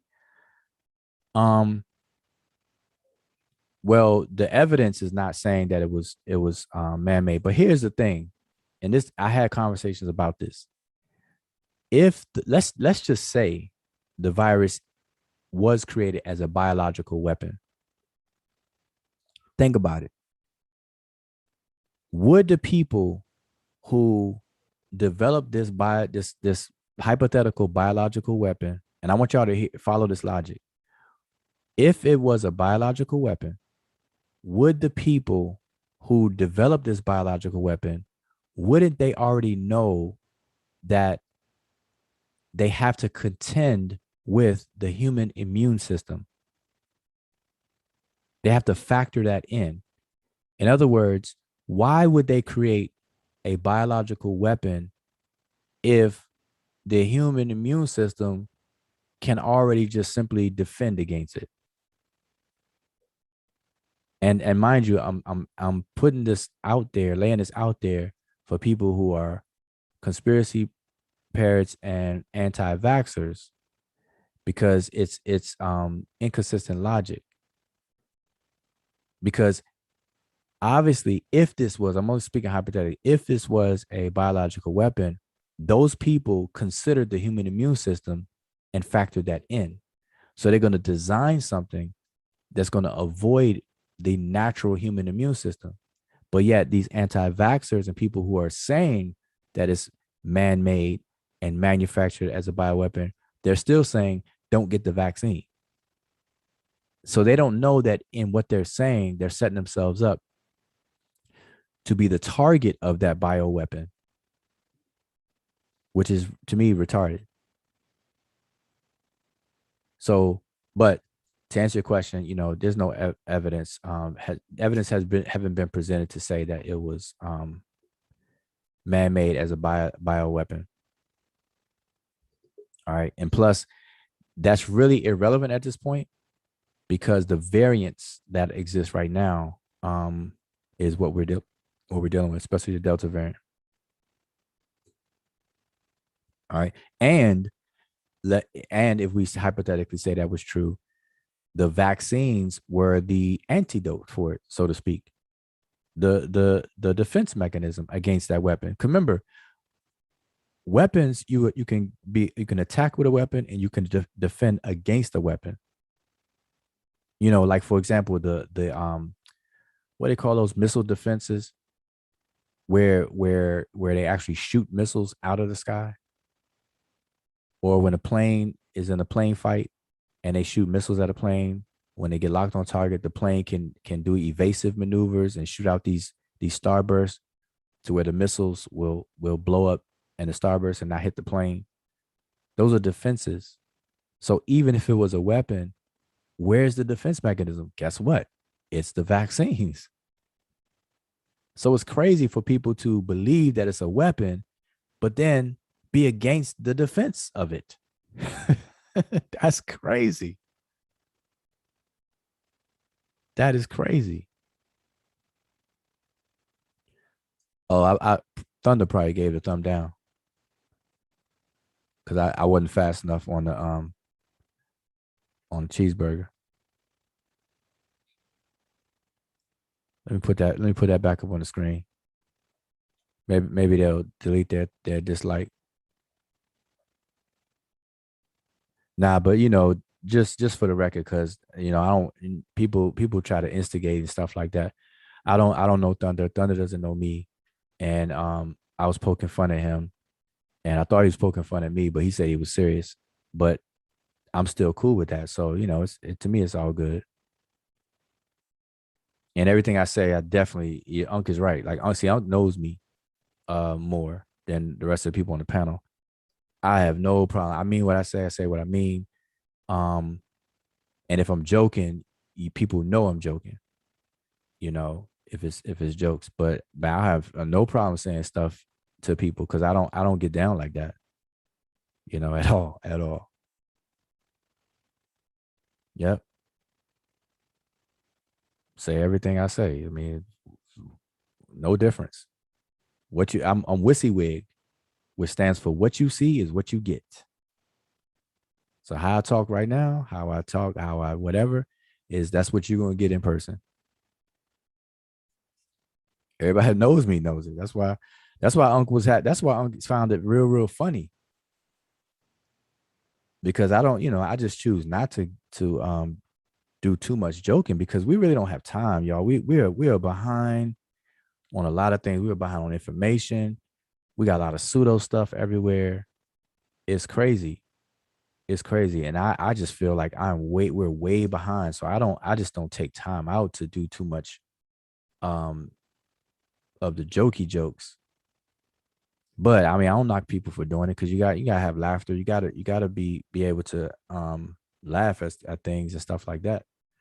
But not at the expense though. And I'm very strong on this, not at the expense of the learning process and the benefits that we need.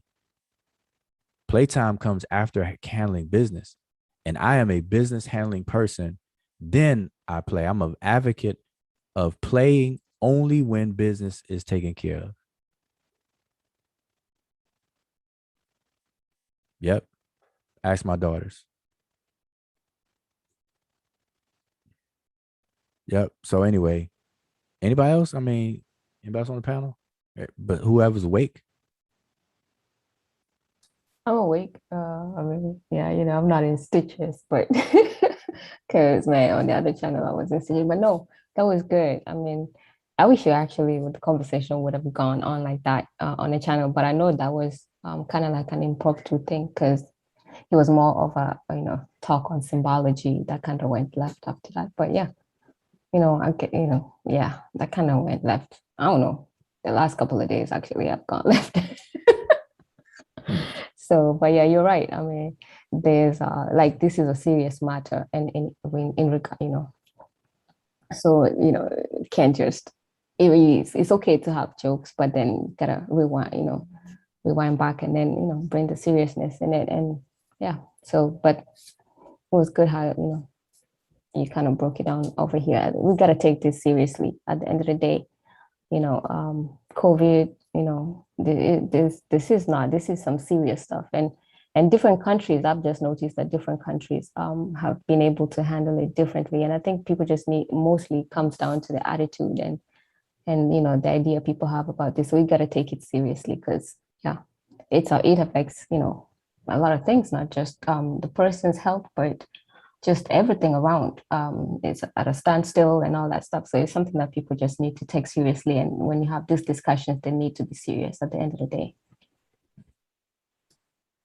Yes, indeed. And remember, I just want to remind everybody that on the show, on the Pseudo Killer show, I came on the show to address the topic at hand when I clicked the link. And the topic at hand was what I was saying in regards to atheism. They were talking about a little bit about atheism and some of the stuff. They were trying to paraphrase the stuff I was saying, but they were doing a very bad job of it to the point where I was being mischaracterized. My points were being mischaracterized. And so I clicked the link to address and to clarify. And I got side swiped with a question about whether or not I'm vaccinated, which I don't mind answering. I mean, like I answered, I mean, it ain't nothing to answer that. But because the person who asked me, which is Brother Unk, he knows that I had COVID. He knows that I wasn't vaccinated. So for him to still ask me, coming off of the atheism discussion they were having, I just wanted clarification. I'm like, wait a minute, is that part of the joke? Like, you really asking me that, or what? But I couldn't even get my question out because he asked me a question and I didn't answer it first. I got bombarded, and stuff. So I said, okay, well, obviously you serious. So let me answer you. No, I'm not vaccinated. And yes, I'm scheduled to be. Yeah, I think you just been beating them too much. They couldn't find anything. So, that was something they could ride with for a while. So, I mean, it is what it is. But yeah, we gotta. I guess we can have that discussion on what they're butchering with the symbology and the iconography on our next session. I think that would be a good idea because people kind of get that wrong a lot. So, and we didn't get to fix that on our show. So we didn't even get to fix the vaccine on our show. So at least you cleared the vaccine part on this show. So next time I think we should clear the symbology and all that stuff so people start butchering that. Yeah.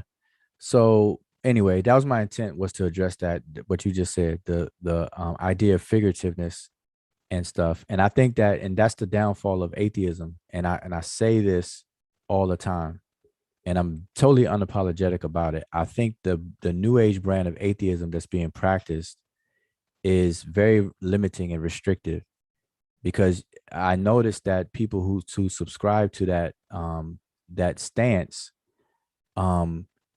really have such little tolerance for anything outside of their box. Because the moment you mention symbolism and figurativeness, all of a sudden it becomes jokey joke, clowny, ha ha ha, he, and I'm not trying to hear that type stuff, which is a complete admission that it's a block. And see, I have a background in debating, formal debating, but on an amateur level. And one thing I will not do is I will not debate a person whose mind is already made up.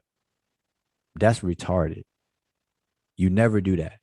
That's two rules. I'm gonna give y'all two rules to remember. Don't argue or debate with somebody whose mind is made up, because you are definitely wasting your time.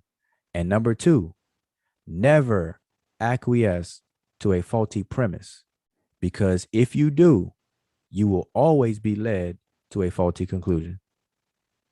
So those are two things that I was taught, and it is so on point that I live by those. So, you know, at a certain point, the whole atheism topic is just going to get you stuck. Because the moment you bring up figurative and symbolism, even in sources that they bring up, like for example, yesterday or day before, yesterday, Unc brought up the Wikipedia source on the god Happy. Because I was asked for an example of a natural god. And I said, my answer was the Nile River. And Unc pulled up Happy, because the Nile River in the language is called Happy Itaru, meaning the river of happy. Okay, it's a genitive phrase, Happy Itaru. Okay, happy of Itaru, or happy of the river, or the river which belongs to Happy. So Happy is the deity of the river. Now, specifically, Happy represents fertility that the flooding of the Nile brings.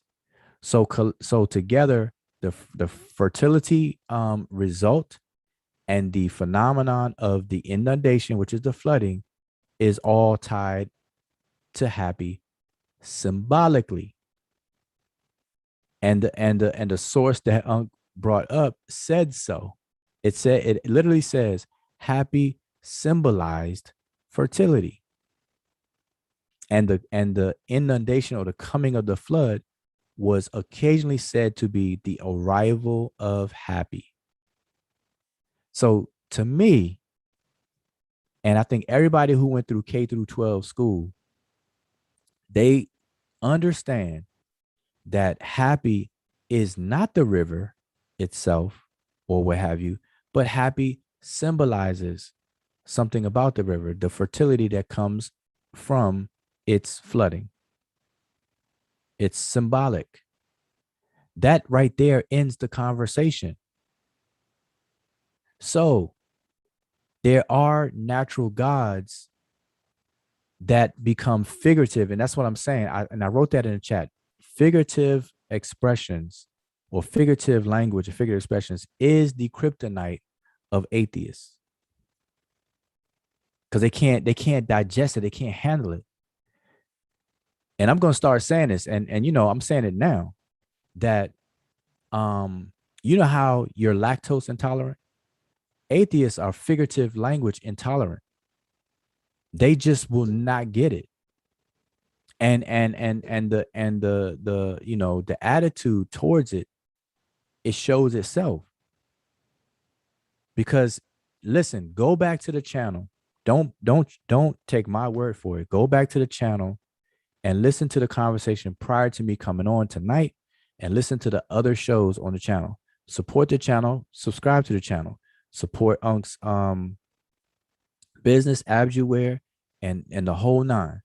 But while you're doing all that, listen to the attitude that the panel has towards symbolisms and figurative expressions as a whole. They don't deal with it. They can't deal with it. They seem to just break down, like all hell breaks loose. And my position, my opinion about that is that atheism in and of itself does that to people. It does that to people. It makes them so rigid that they're stuck in their own little box. And I'm gonna tell you, that is that's unfortunate, because it restricts you from not learning about other people, how other people view the world, and other cultures. And if need be, I will do a whole presentation on that fact, and I will bring clips of what people say from the panel and other atheists, and I will demonstrate and stack up the evidence to show and demonstrate exactly what I'm saying. Because I know atheists outside of the pseudo killers and the real black atheists, people who refer to that. I know them, and then people outside of that. And it's the same attitude towards figurative language and figurative speech and the whole nine. But yet they do it. We do it every day, all day. You hear people say, I got butterflies in my stomach. Nobody calls that spooky. Nobody calls that spooky. So atheism really becomes, instead of anti-theist or atheist, they're really a-figurative, anti-figurative. And that's okay. Just call it what it is. Just call it what it is. Now, I am in by no means saying that cultures around the world did not have knuckleheads, nutcases, superstitious people, and spookism. Wujao is not making that claim and never has.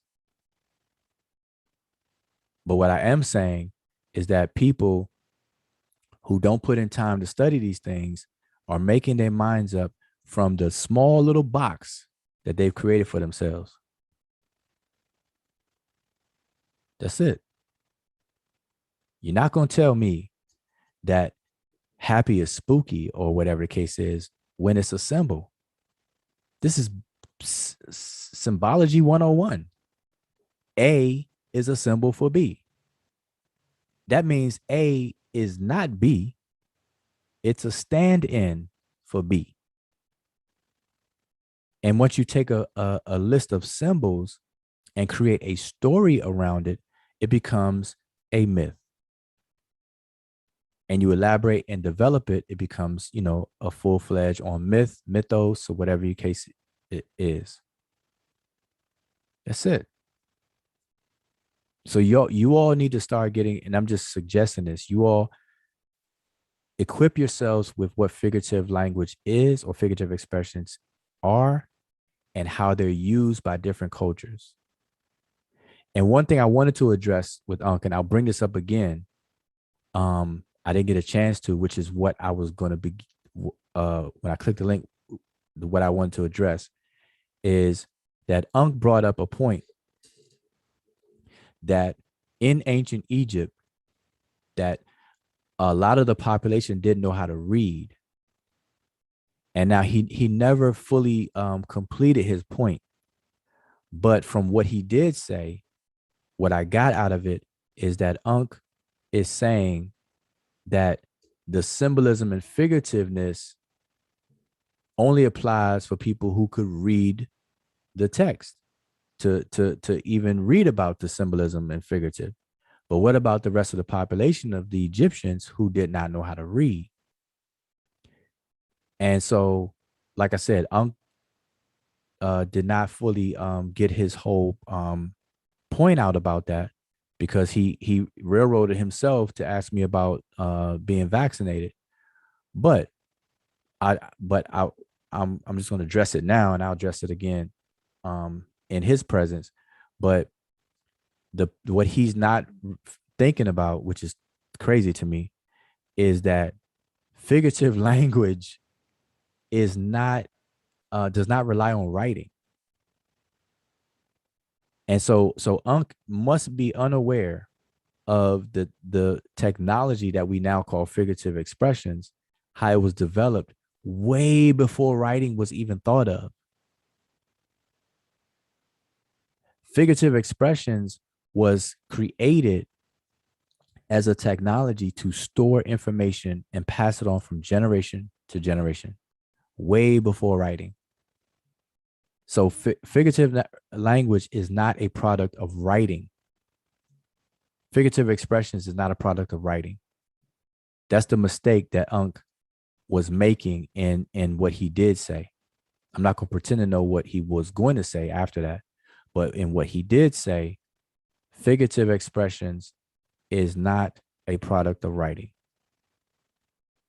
Figurative expressions was invented long before writing. It still exists in cultures with oral traditions. The initiatory systems all around the world is like filled with figurative modes of documentation to this very day. Don't have to write it down. I don't have to write down I have butterflies in my stomach for you to understand that's a symbol or a metaphor. Specifically, it's a metaphor for the reality. So what's the reality? The reality is nervousness. So the real phenomenon is nervousness, but I'm describing it using a figurative expression, which happens to be specifically a metaphor. And we got different types. We have metaphor, simile, hyperbole, the analogies. I mean, a whole list of tropes. They refer to them as different tropes. There's a whole list. You can Google it. And it's just that simple. So let me give y'all, because it's like 2:26. Let me give y'all another analogy, because we on let me take this Big Mac off the screen.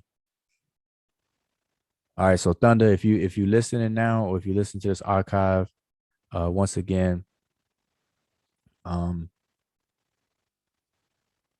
if you can't handle jokes, then don't cast my way if you're serious or not. And in person, oh, by the way, oh man, I forgot to say this. I do not advocate McDonald's at all. I tell people not to eat at McDonald's. Okay, so just for the record, I do not promote or condone McDonald's eating. Okay, period. I do not condone that. All right, that was pure jokey jokes. Okay, do not eat at McDonald's. If you want my advice, do not eat at McDonald's. Do not eat fast food. Fast food is not cool. All right. I know people do it out of necessity sometimes, whatever. But yeah, hey, you're not going to get that from me. Okay, so what am I showing? Okay, so give me a second. Let me show something. I want to show you all something. I'm going to show you all another blatant figurative expression. All right, let me find it. Give me a moment. Anybody else awake? Did I rock people to sleep? Now that's something that Unc says true, because it just happened. Obviously, Morpheus is asleep. Mika asleep. I don't think Nick is sleep. Nah, Mika doze off and come back and pretend she not asleep. Nika takes naps. She don't sleep. Right. Okay, so I'm gonna show you all this. I'm gonna show you all this, and I'm gonna explain something. And hey, I appreciate anybody tuned in, because it's late and we got people hanging out. So listen, I want to remind you, I put the link in the chat. Click the link. Click the link. Click the link. Okay, let me switch over. Okay, so y'all see this on my screen. Let me pin this. Y'all see this on the screen? So I always use this example. So if you've seen this on my screen before, yes, you have. I use it all the time. So this time I'm using it just to emphasize, underscore, underline, bold, whatever, italicize what I just said. And I'm speaking about the nature of figurative expressions. Okay. So to the narrowly boxed in atheist, they will have you believe, only because they believe, and their belief is out of ignorance, they believe that the Egyptians were spooky based on this scene here, what we're seeing in the scene. Okay. Their minds, or their stance, I should say, will not allow them to see the figurative expressions, the abundant of figurative expressions in this scene and in the text. So I'm not even going to deal with the text, because the majority of people are not going to be able to follow me with the text and know that I'm correct or not. So I'm going to skip all what the text is saying. All right. But just so you know what this is the so-called judgment scene in the so-called Book of the Dead. This Book of the Dead happens to be Hunefer, which you can see his name, Sesh Nasu Hunefer Macheru. So this is the Wasir, Wasir Sesh Nasu Hunefer Macheru. So you can see his name right here where my arrow's pointing. All right. And this happens to be the utterances of his mind. Okay. But that's another discussion. But I'm pointing to this amalgamated animal. This animal is part crocodile, part lion, and part hippopotamus. Now, I want everybody in the listening audience to understand that the Egyptians were fully aware that no such animal literally existed. This is a blatant symbol. Blatant. Okay. No crocodile, lion, and hippopotamus creature was ever witnessed by the ancient Egyptians, and nobody's ever witnessed it to this very day. Okay. That is a blatant carry over into the figurative expression. So now remember, with all figurative expressions, there is a stand-in and then there's a reality behind it of what it refers to. Now you can have a double figurative where the stand-in as a figurative expression could refer to another figurative expression or symbol. That happens as well. That does exist as well. But there's always A refers to B. So here's A. We're looking at this crocodile, lion, and hippopotamus creature. So what is the reality that this represents? If this is not literal, what is? So to make it short and simple, this creature right here symbolizes guilt. Guilt. That's it. This creature symbolizes guilt. So how does that fit into the rest of what we're seeing? Okay. We use, even to this very day, we use phrasing in the same exact way. When we feel guilty, the idea of guilt comes with the idea of eating. And this creature here is named the eater or the devourer. The name is Amit or Amamit. And that means it comes from a verb which means to eat, to consume. And so this is the consumer or the eater or the devourer. But yet it's guilt that will consume a person. And it's the guilt that will eat up a person's mind, because what you see by the red arrow is the heart, the glyph of the heart, but it represents the word ib, which is the mind. And so guilt will consume the mind if your mind is not lighter than the communal standards represented by the feather of Ma'at here. And I'm just giving you the gist of it to explain another symbolic or figurative expression. There's nothing spooky about what I just said because it happens to everybody each and every day today. You do wrong by somebody that you know is wrong, you're going to feel guilty. We say guilty conscious. Like, oh man, I shouldn't have did that. I got to go apologize, man. That's going to eat me up. Man, if I don't apologize, that's going to eat me up. I did them wrong. I didn't have to do that. And that's going to bother you. You're going to actually be alive in a mental hellish state because the guilt is going to consume you. and it's going to preoccupy your mind. Another way of consuming your mind is to preoccupy your mind. You're going to have that on your mind all the time. Like, man, why'd I do that? And I'm going to tell you, it happens at the club or after the club all the time. People go to the club, get pissy drunk, and wake up the next day and regret it. Like, man, or they did something while they were drunk that they regret. They took some pictures, they went on TikTok, they posted some things on Instagram, waking up, and they got to delete. Like, oh man, I shouldn't have did that. Regret, guilt. If you feel it's wrong, it's gonna slide over into the guilty category. It's gonna move from regret to guilt. Anyway, I just wanted to make that point.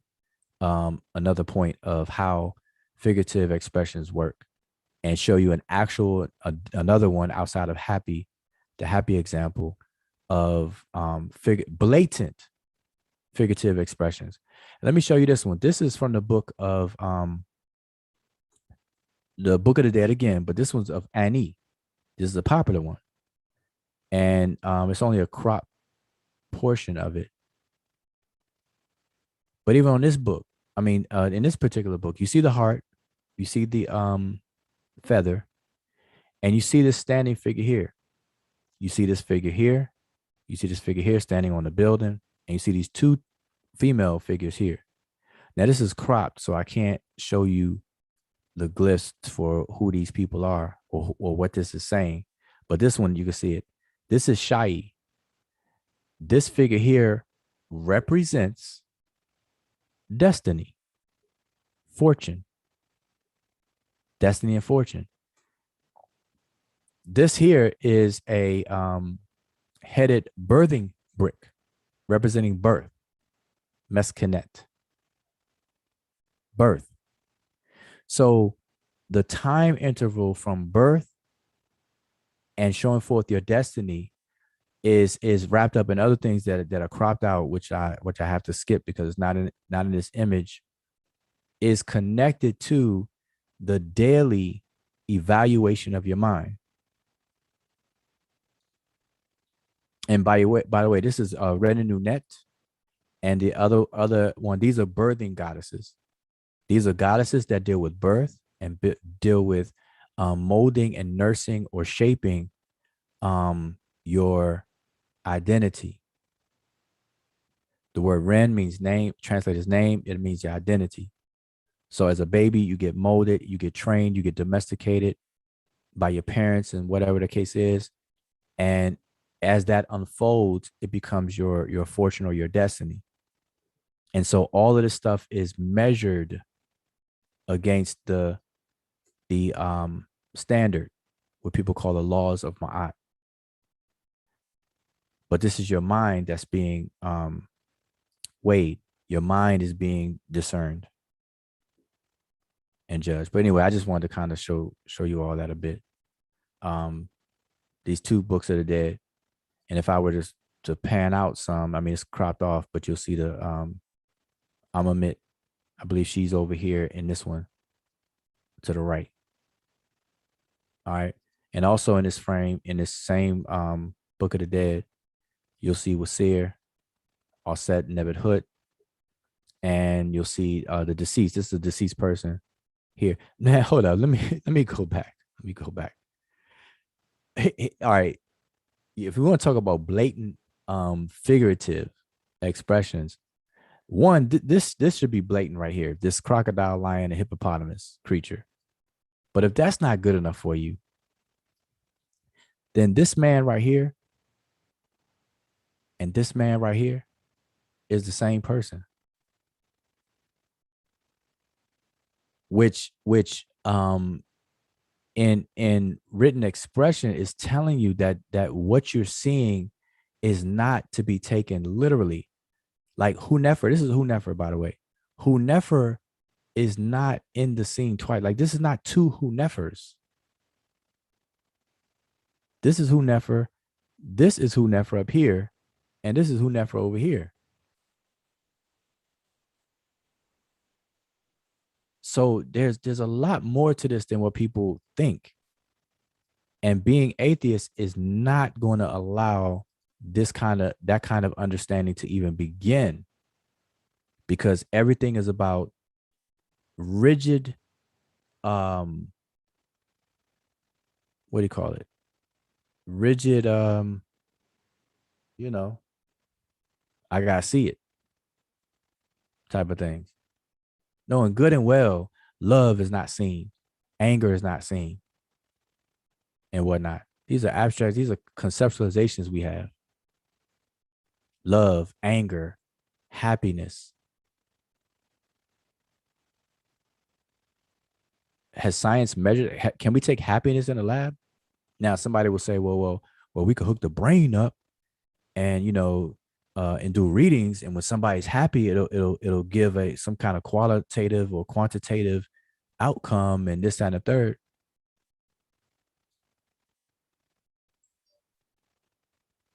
Well, guess what? The same thing happened with guilt. You see that? You see how that would be a dagger? The same thing would happen with guilt.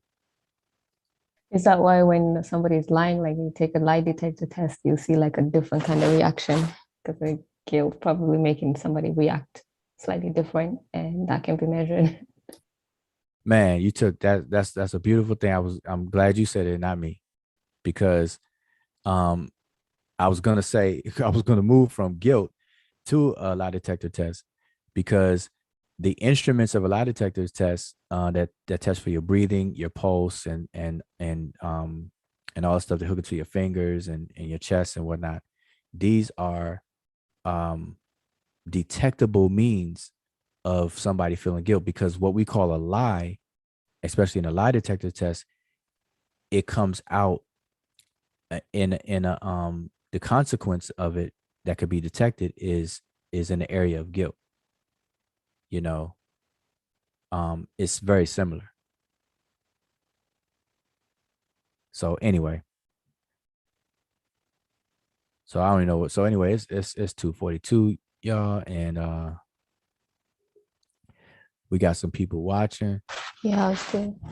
Because one of the things that was said was that, that you kind of brought in the symbolism, trying to explain away what, your version of what the ancient Egyptians of the Remetch were trying to mean, like, and I'm like, even just looking at this picture, like, who in their right mind will actually say that this is what the Egyptians they drew, meaning like they actually thought that those kind of beings existed, like that would just be crazy at this point. But yeah, that's part of the whole, symbolism, iconography, and just understanding figurative stuff that people just really kind of like don't want to understand. But if you don't understand those basics, like I don't know how you'll be able to speak on different cultures, or just even just different forms of writing and literature and things of that nature. I don't know, but that's like a major roadblock, if you ask me. If that is not understood,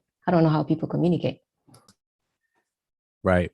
And see, the better move, the more scientific move. And this, see, we gotta, we can't have science pretenders, you know. The real scientific thinking would be to say you do not know, because science is motivated by ignorance. And by that I mean science means to know, and you use the scientific method in pursuit of knowing. It's the pursuit of knowledge. So if you already know, then there's no need to pursue anything. So science is predicated on ignorance. It's because you don't know that you seek to know, and then you begin the scientific process, or the various different scientific processes. So it should be comfortable for a real scientist, or people who don't play science and actually do science and have the scientific thinking, that when you don't know something, you have to say you simply don't know, and don't create a stance on it. Don't create a full-blown conclusion about the different things. And that's what I see happen. If you don't know the reality behind a symbol, just say so. Don't interpret the symbol as the reality and then call it spooky. And that's what I think atheists do and in error. They do that in error. So again, happy,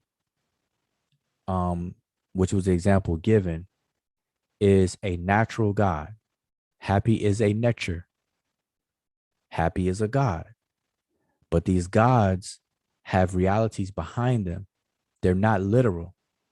The various different Netcheru, let me say this, the various different Netcheru are ontological and taxonomic labels for a variety of natural phenomena, both tangible, physical, and abstract.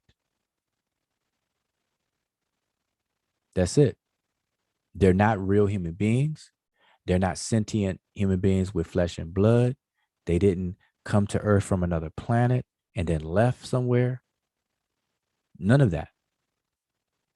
This is how cultures, indigenous cultures, gods, is really the way that the culture organizes their worldview and existence. That's why I say ontological, because everybody categorizes things.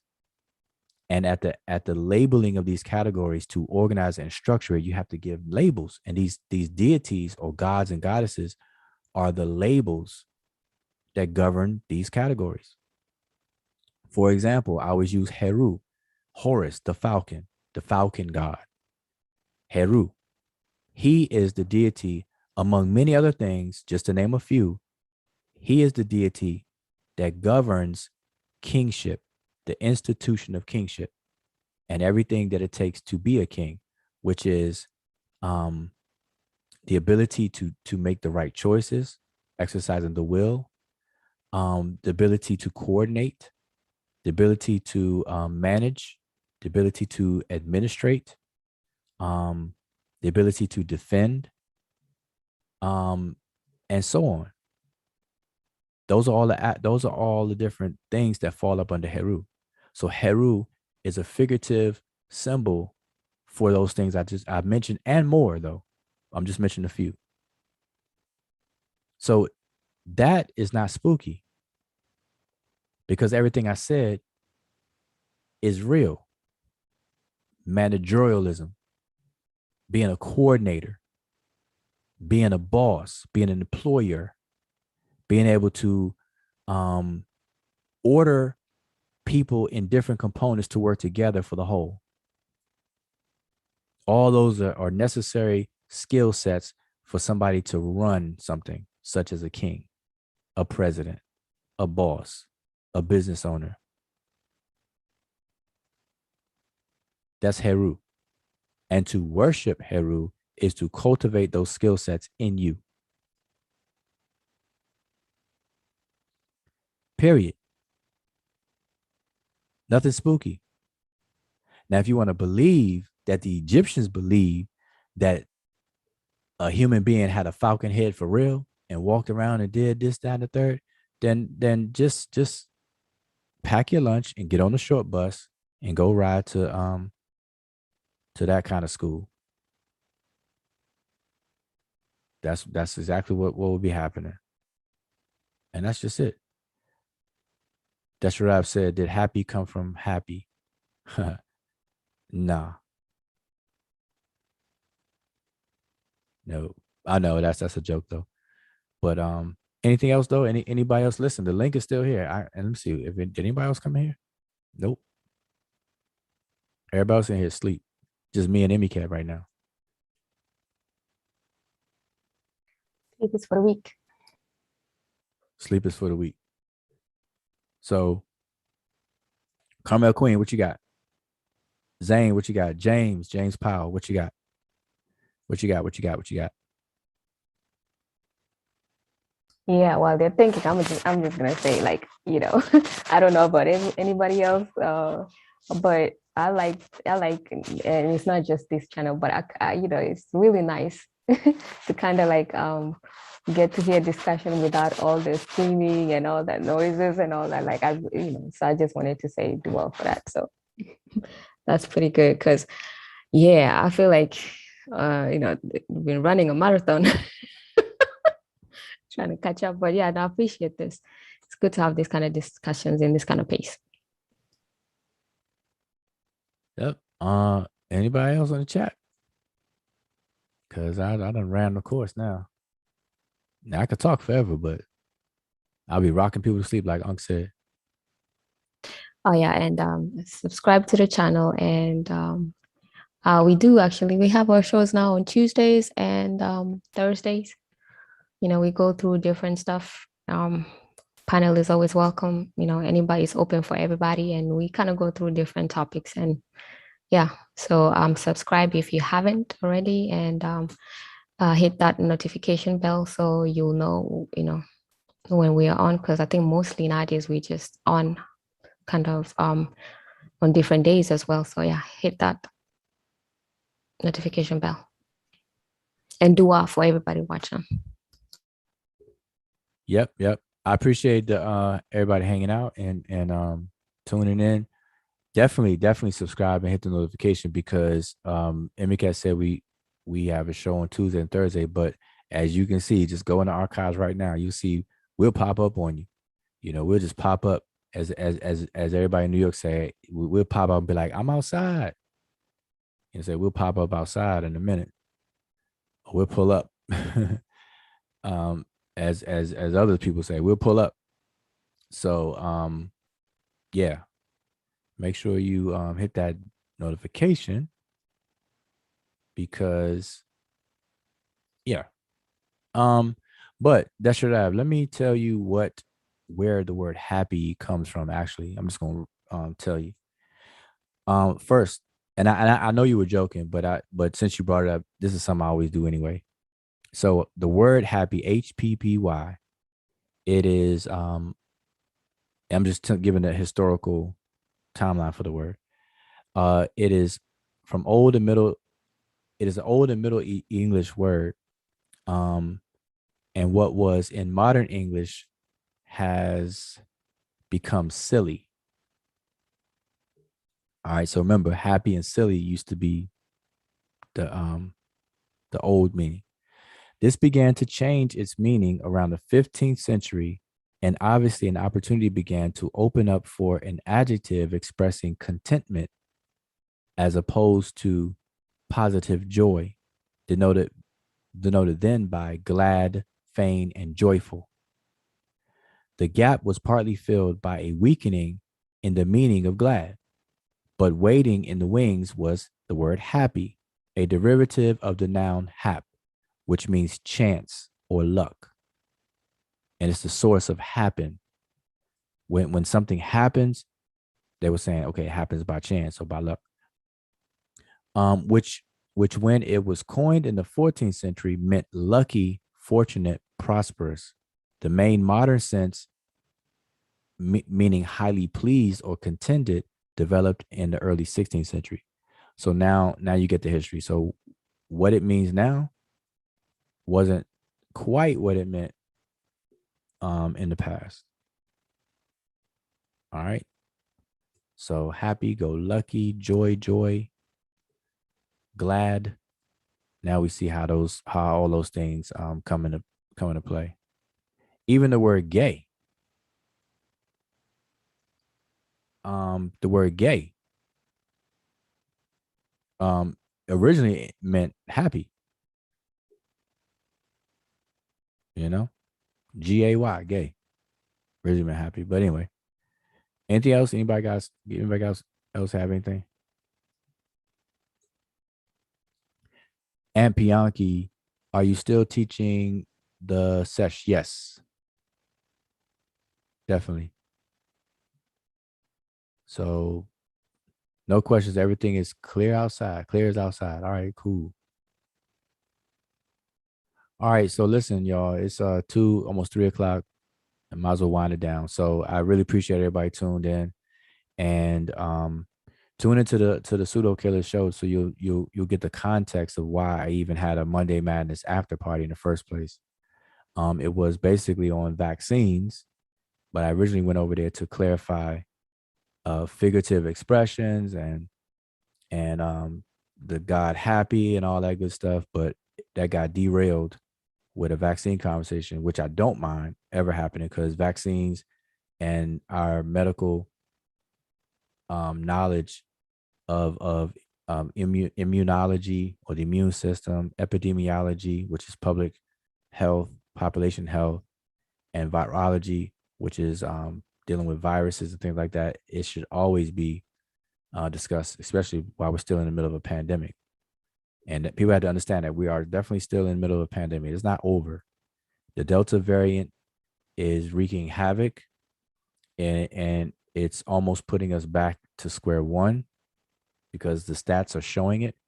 The fortunate thing now is that half the country is fully vaccinated. So the death rate is not going to and is not reflecting the increase in cases. So there's spikes in cases, but the death rate is not going up proportionally with it because more people are vaccinated and people are more we have more knowledge today about the virus and its effects on people than in the beginning. So, to get people treatment that they need and stuff is being handled a lot better. So the deaths are not as bad as it was, in the beginning when the infections increased. Okay, so be safe out there, make informed decisions.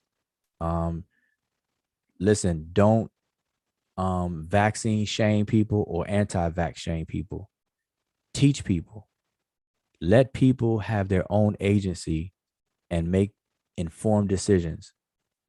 Don't sit up there and try to guilt somebody or shame somebody into getting vaccinated. And then on the opposite end, don't shame or guilt somebody for being vaccinated.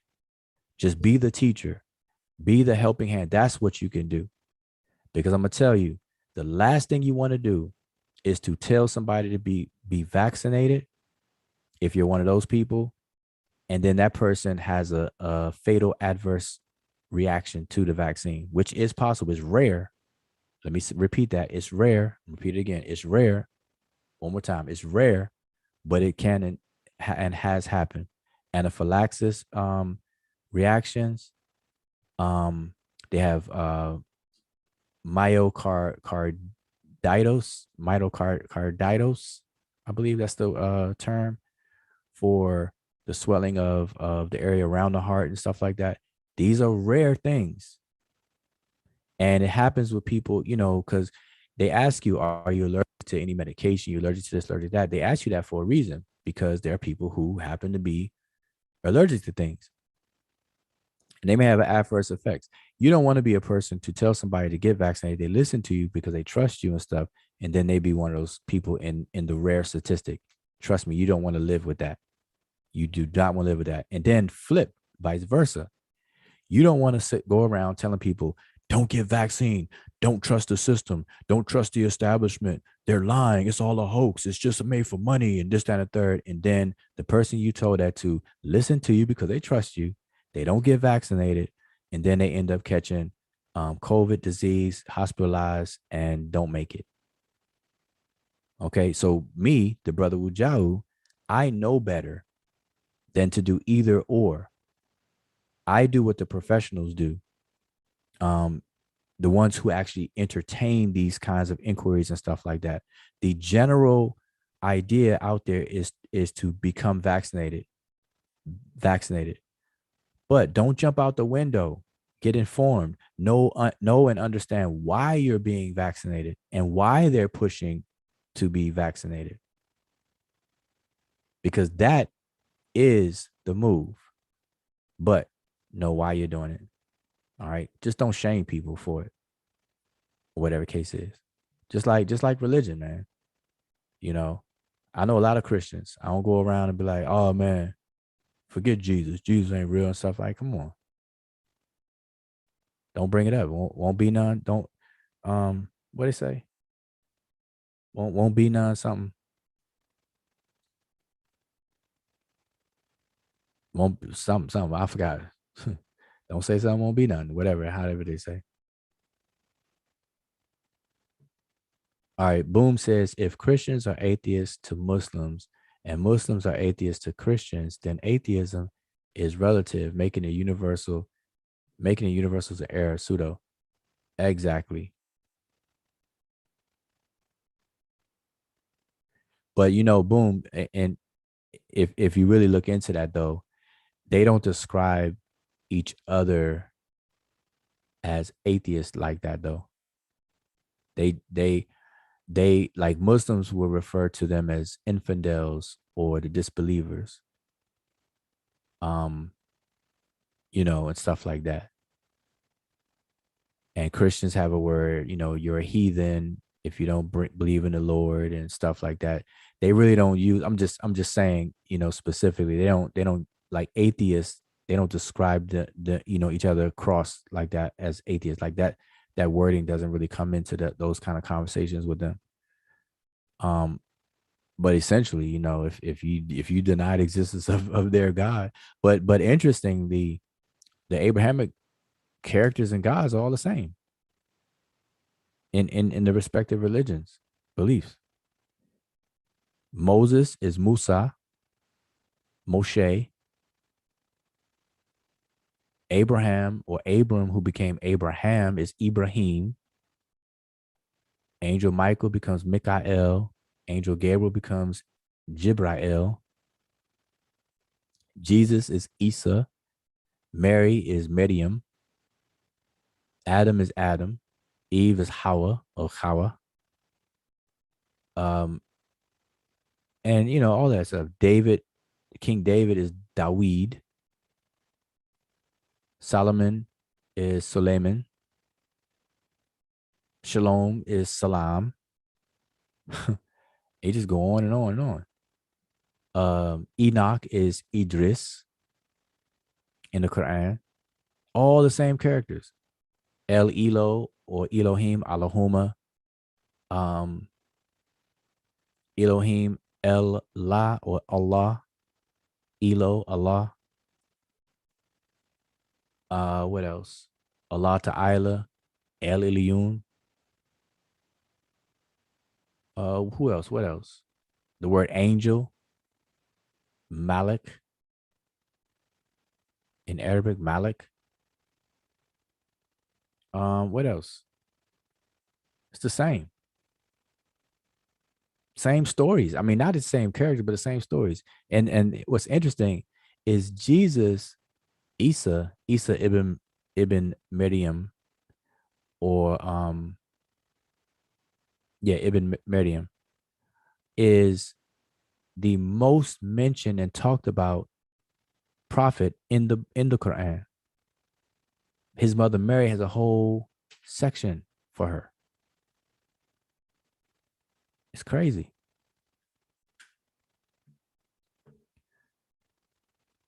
Oh, don't start nothing, won't be nothing. There you go. June Money. Appreciate that.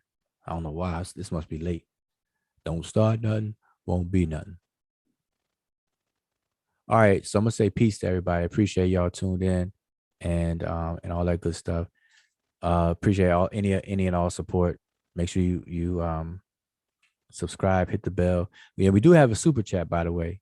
We don't just we don't advertise it and stuff like that, but the super chat is available. I know we just turned it on last week, so it's brand new. So if you ever enjoy the conversations and want to support, the super chat is always there.